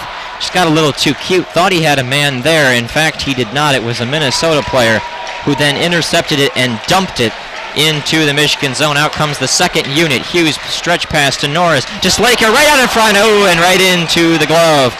Redirected. Once again, a really good outlet pass by the freshman Hughes on the ice with a lot of upperclassmen. He's really showing his worth here. The youngest player in this game in the league. And he's getting power play time in the third period, 4-4 against the number 4 team in the nation. That tells you a lot about the kid. Yes, indeed. It's going to be the number 2 unit out there remaining for Michigan. Slaker to take the draw. Lockwood lines up to his right. Norris to his, interesting. Norris is playing the point. Alex Ruse is out there. They're going with 4 forwards on this power play unit. A little bit different. Slaker leaves it to Hughes. That's a lot of offense. Hughes is an offensive defenseman, and that pass didn't connect with anyone in particular. It left the zone where Hughes could re-grab it, and now they bring it in. Slaker leaves it to Norris on the left side, to Hughes at the point. He's got Lockwood on the right point. Tried to be too fancy and go around the forechecker for Minnesota, but was unable to. Couldn't thread it between the legs. Ended up taking it outside the offensive zone for a split second. Thought he could sneak by the refs, and they were all over it. So it's an offsides. The puck will come out of the offensive zone for Michigan. It'll be on the left side of the ice where Slaker will take the draw. 22 seconds remain in the power play.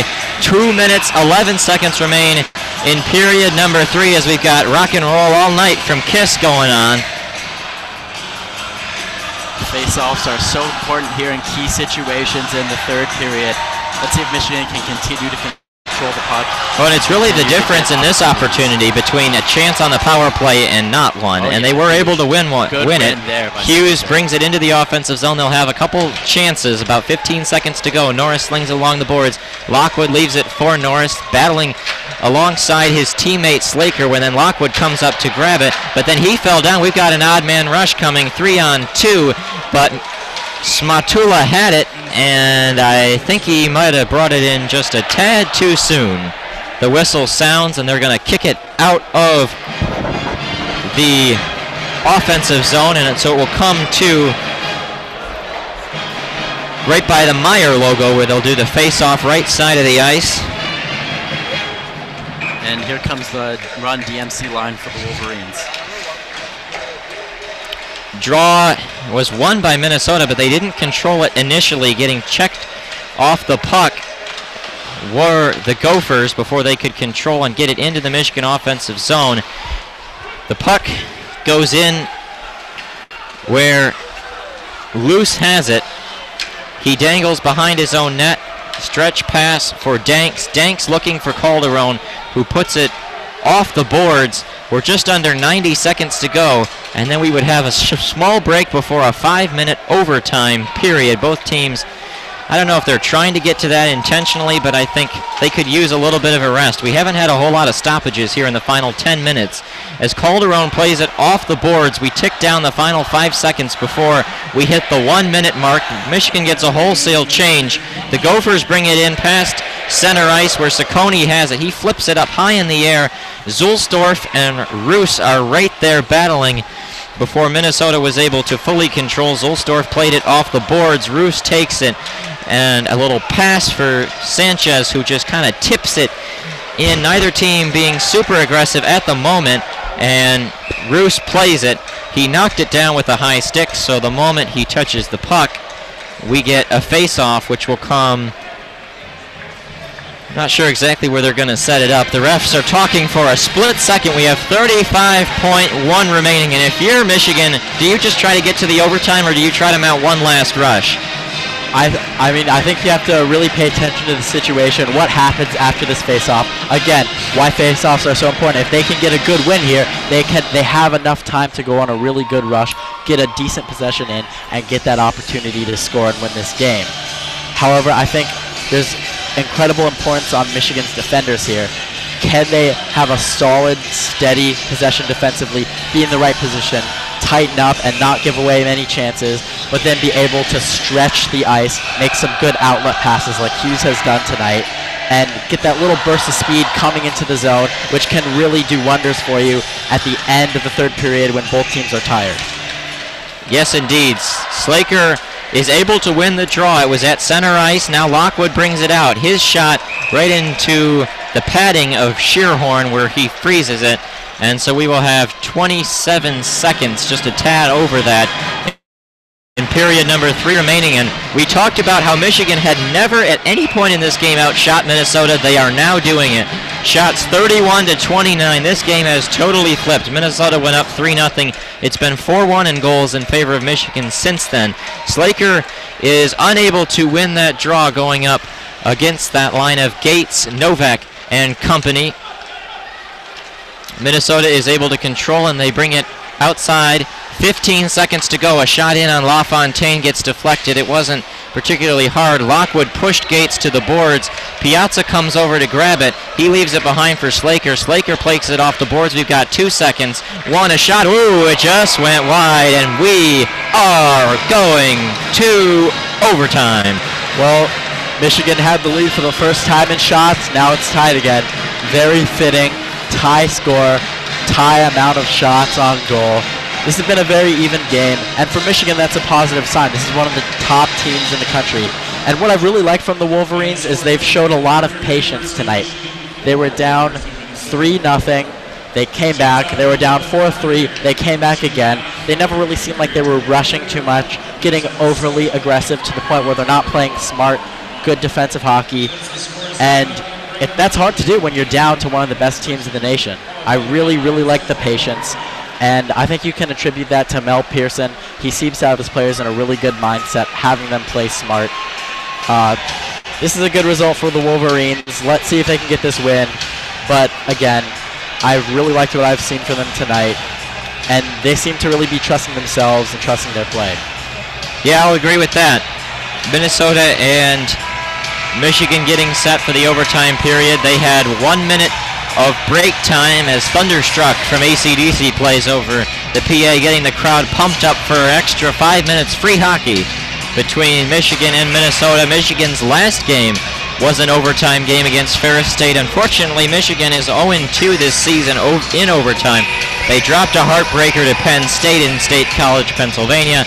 And then that last game last Friday, a week ago today, here at Yost against the Ferris State Bulldogs, they dropped it by a final score of 3-2, so they're trying to break out of their overtime funk. 5-minute period of 5-on-5 overtime. I think this is a really interesting matchup between both teams' third lines. I think Minnesota has an advantage here. I really like that third line's ability to stretch out the ice and get some good rushes, which is so important in an overtime. Well, both teams have been riding their top two lines so hard here in the last few minutes of regulation, you know, that it ended up just kind of being you had to go with the third line to start the overtime period, as Minnesota are the ones with the puck early on, 20 seconds into this overtime.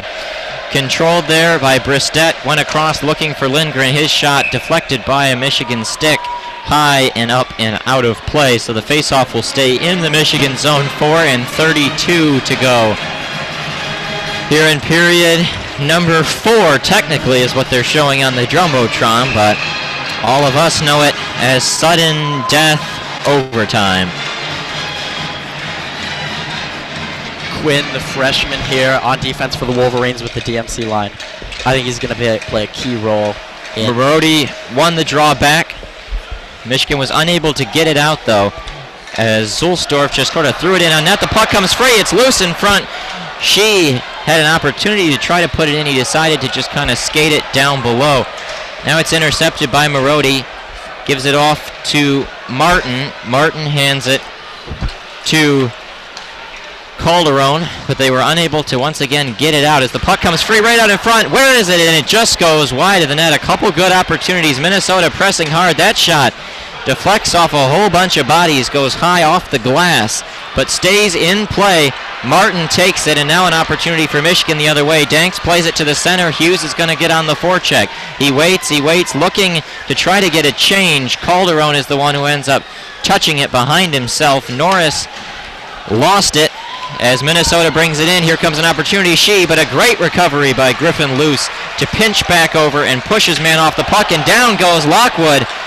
No call. I don't think he was clipped quite as directly. It might have been incidental contact that forced him to go to the ice. Slaker brings it into the offensive zone for Michigan. He gets a little bit of an edge, throws it out in front. Oh, and the tip-in try from Norris just wasn't there. He put it just wide. Luce has it at the point. He's going to try to leave it. Lockwood passes up on it, lets it roll behind the net where Slaker and Norris are, who then leave it to Lockwood. Slaker's the one who came free with it. His shot is blocked. Looked like it went off of perhaps Glover, I think it was. Glover's out there with Steve Johnson. All these names battling so hard. 2:45 to go. That puck chipped up in the air. Boca holds it, played off the boards, and here they come the other way. Brendan Warren with a chance, brings it on in his shot. You know, he had an opportunity, but that was not the greatest shot. That was just right in on net. And all Shearhorn had to do was just squeeze the belly together. Yeah, right in the bread basket there. Yep. Well, I really like what I saw from that second line, the Slaker, Norris, Lockwood line for Michigan, staying strong on the puck, having good possession in the zone. They created some chances, and with 2:36 to go, Michigan once again got caught with too many men on the ice before the faceoff, had to bring a guy out really fast. And Winborg was able to win the draw, but then Michigan falls down a little 3-on-2 opportunity. Back-checking hard is Sanchez, and they do a great job to try and recover, and we're able to shut off anything, any chance really, as the puck is too far for any Michigan player to grab. Trickles into the Minnesota zone, where getting to it first is Sadek. The arm is raised, and we have an icing coming. The faceoff will go all the way back down into the Wolverines' defensive zone. And it looks like we got a timeout called here by, I think, Mel Pearson was the way they seemed to signal with the hand. That's a smart timeout by Pearson right there. You're in overtime. Any mistake could lead to a loss. They have their third line out there. It's an icing, but this allows them to get a breather, recollect themselves, and come back and be able to play strong defensively get it out of the zone, maybe even get some offensive chances. But I really like that timeout there by Pearson. I believe that if this game is still tied after the 5 minutes, because it's a Big Ten conference game, they do, I believe, play shootouts. At least they have in the past years. Michigan, of course, is only playing their third conference game, which is rather unusual. They've been playing mostly non-conference, and they had their bye week so early they've played less hockey games than just about anyone in college hockey. And this is the first home conference game for the Wolverines, as we've got Don't Stop Believin' by Journey coming over the PA. Trying to let a little bit more hope into these fans. Just hold out another 2:18. Michigan should not stop believing. They've done great to hang on with one of the best teams in the nation. Can't get much closer than this. Good job by the Wolverines. That puck goes deflected high and into the air. It was then grabbed down by Minnesota. A shot by Lindgren. It was really more of a pass. Ended up going up into the air and got trapped between, sort of looks like a wire and the netting up above the glass. And now someone holding a broom knocks it down. Because it was not touched by Michigan, the faceoff will come out of the defensive zone. Michigan needs to win this draw, bring the play out from their side, and create a couple more opportunities. Danks, Calderon both battling for it. Minnesota was able to win the draw and just do a little dump and chase. Martin to Hughes. Hughes plays it off the boards. Danks does a nice job to hesitate and wait before it is chipped a little bit farther. Sadik had it, lost it. Gates was the one who grabbed it once again. Shoved down hard to the ice is she, and it was offsides coming to Minnesota. It looked like for a quick second the hand raise might have been a penalty.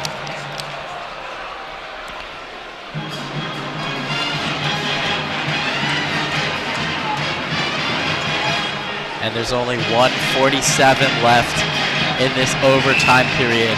Can the Wolverines hold on and potentially steal a win from one of the best teams in the nation? And now there's some pushing and shoving right off the face-off. Looks like it's a tripping call on Minnesota. I think it might be. We'll take a look and see who it is going to the box. It's going to be number 15 for the Gophers, Rem Pitlick, who we thought had scored the first goal. He ended up just getting an assist because it was Smatula who tipped it in. So now Michigan will finish this overtime period on the power play, and this is the chance to get that goal and just sink their teeth into the neck of the Gophers and end this game right here, put them out of their misery. Slaker is able to win the draw. Norris controls. They go with that very offensive power play unit. They shoot, they score! Lockwood puts it in! It's loose, and this game is over! 5-4 the final score. The Gophers, it looks like, are arguing about a potential maybe goaltender interference. I don't think so. We'll take a look and see. The Wolverines are celebrating. They've emptied their bench. Everyone's in the left corner, high-fiving and holding their hands high in the air and a clapping. It was a one-time shot by Lockwood.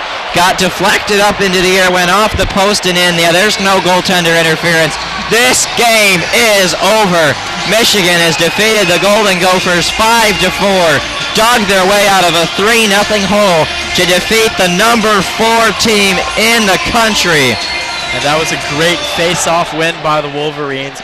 Good movement after the face-off. And Josh Norris was at the point. Yeah, he had a great play to go up on the puck, be aggressive, and make a pass that ended up setting up the game-winning goal.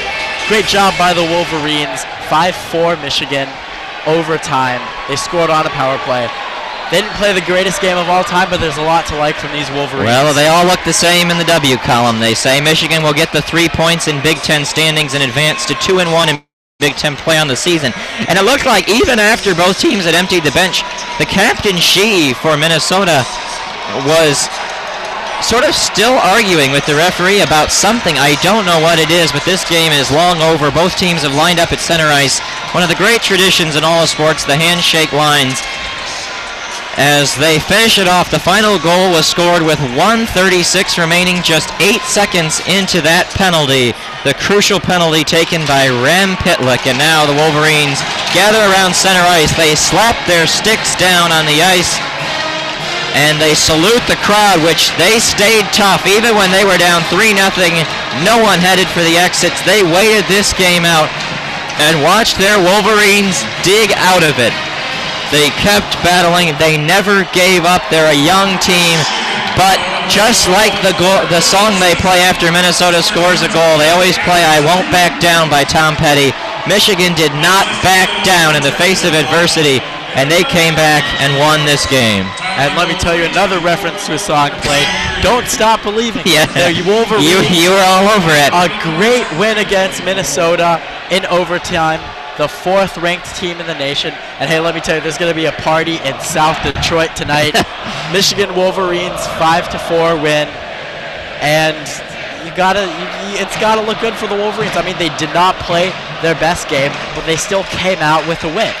Yep. I mean, really, they could have completely. I mean, they could have just folded up like a lawn chair, right after the 3-0, because it looked like Minnesota was a more talented, more experienced, just a better hockey team, and were dominating. Again, I really thought we were going to have to try to fill the last about 32 minutes of play with just filler, but instead they turned the page immediately after that 3rd goal. They were able to get a quick score back by Pastuov, it was, at 9:14 of the second. That flipped the entire game around and ended up being 5-4 in favor of the Wolverines. Those final goals in the 3rd period, Slaker was the one that tied it, and then of course in overtime Lockwood gets the goals. And once again, even if we talked about trying to get production from the lower guys, it was still the big dudes. It was still the top 2 lines. Slaker and Lockwood got in the scoring. Calderon got in on the scoring.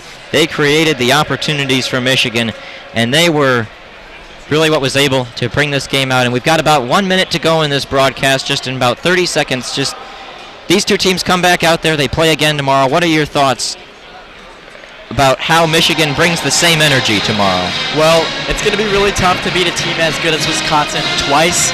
But these Wolverines have shown that they can do it. They believe in themselves. I think that Coach Pearson, in his first year, has already won over the team, has gotten them believing in their play.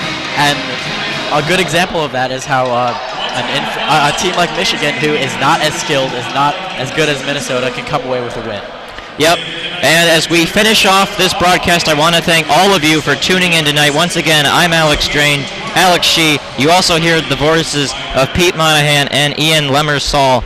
A great hockey game. The final score, Michigan 5, Minnesota 4. We thank you for joining us. We've got a lot of action tomorrow on our YouTube page, WCBN Sports. We've got Michigan's home opener, the raising of the Big Ten Championship banner.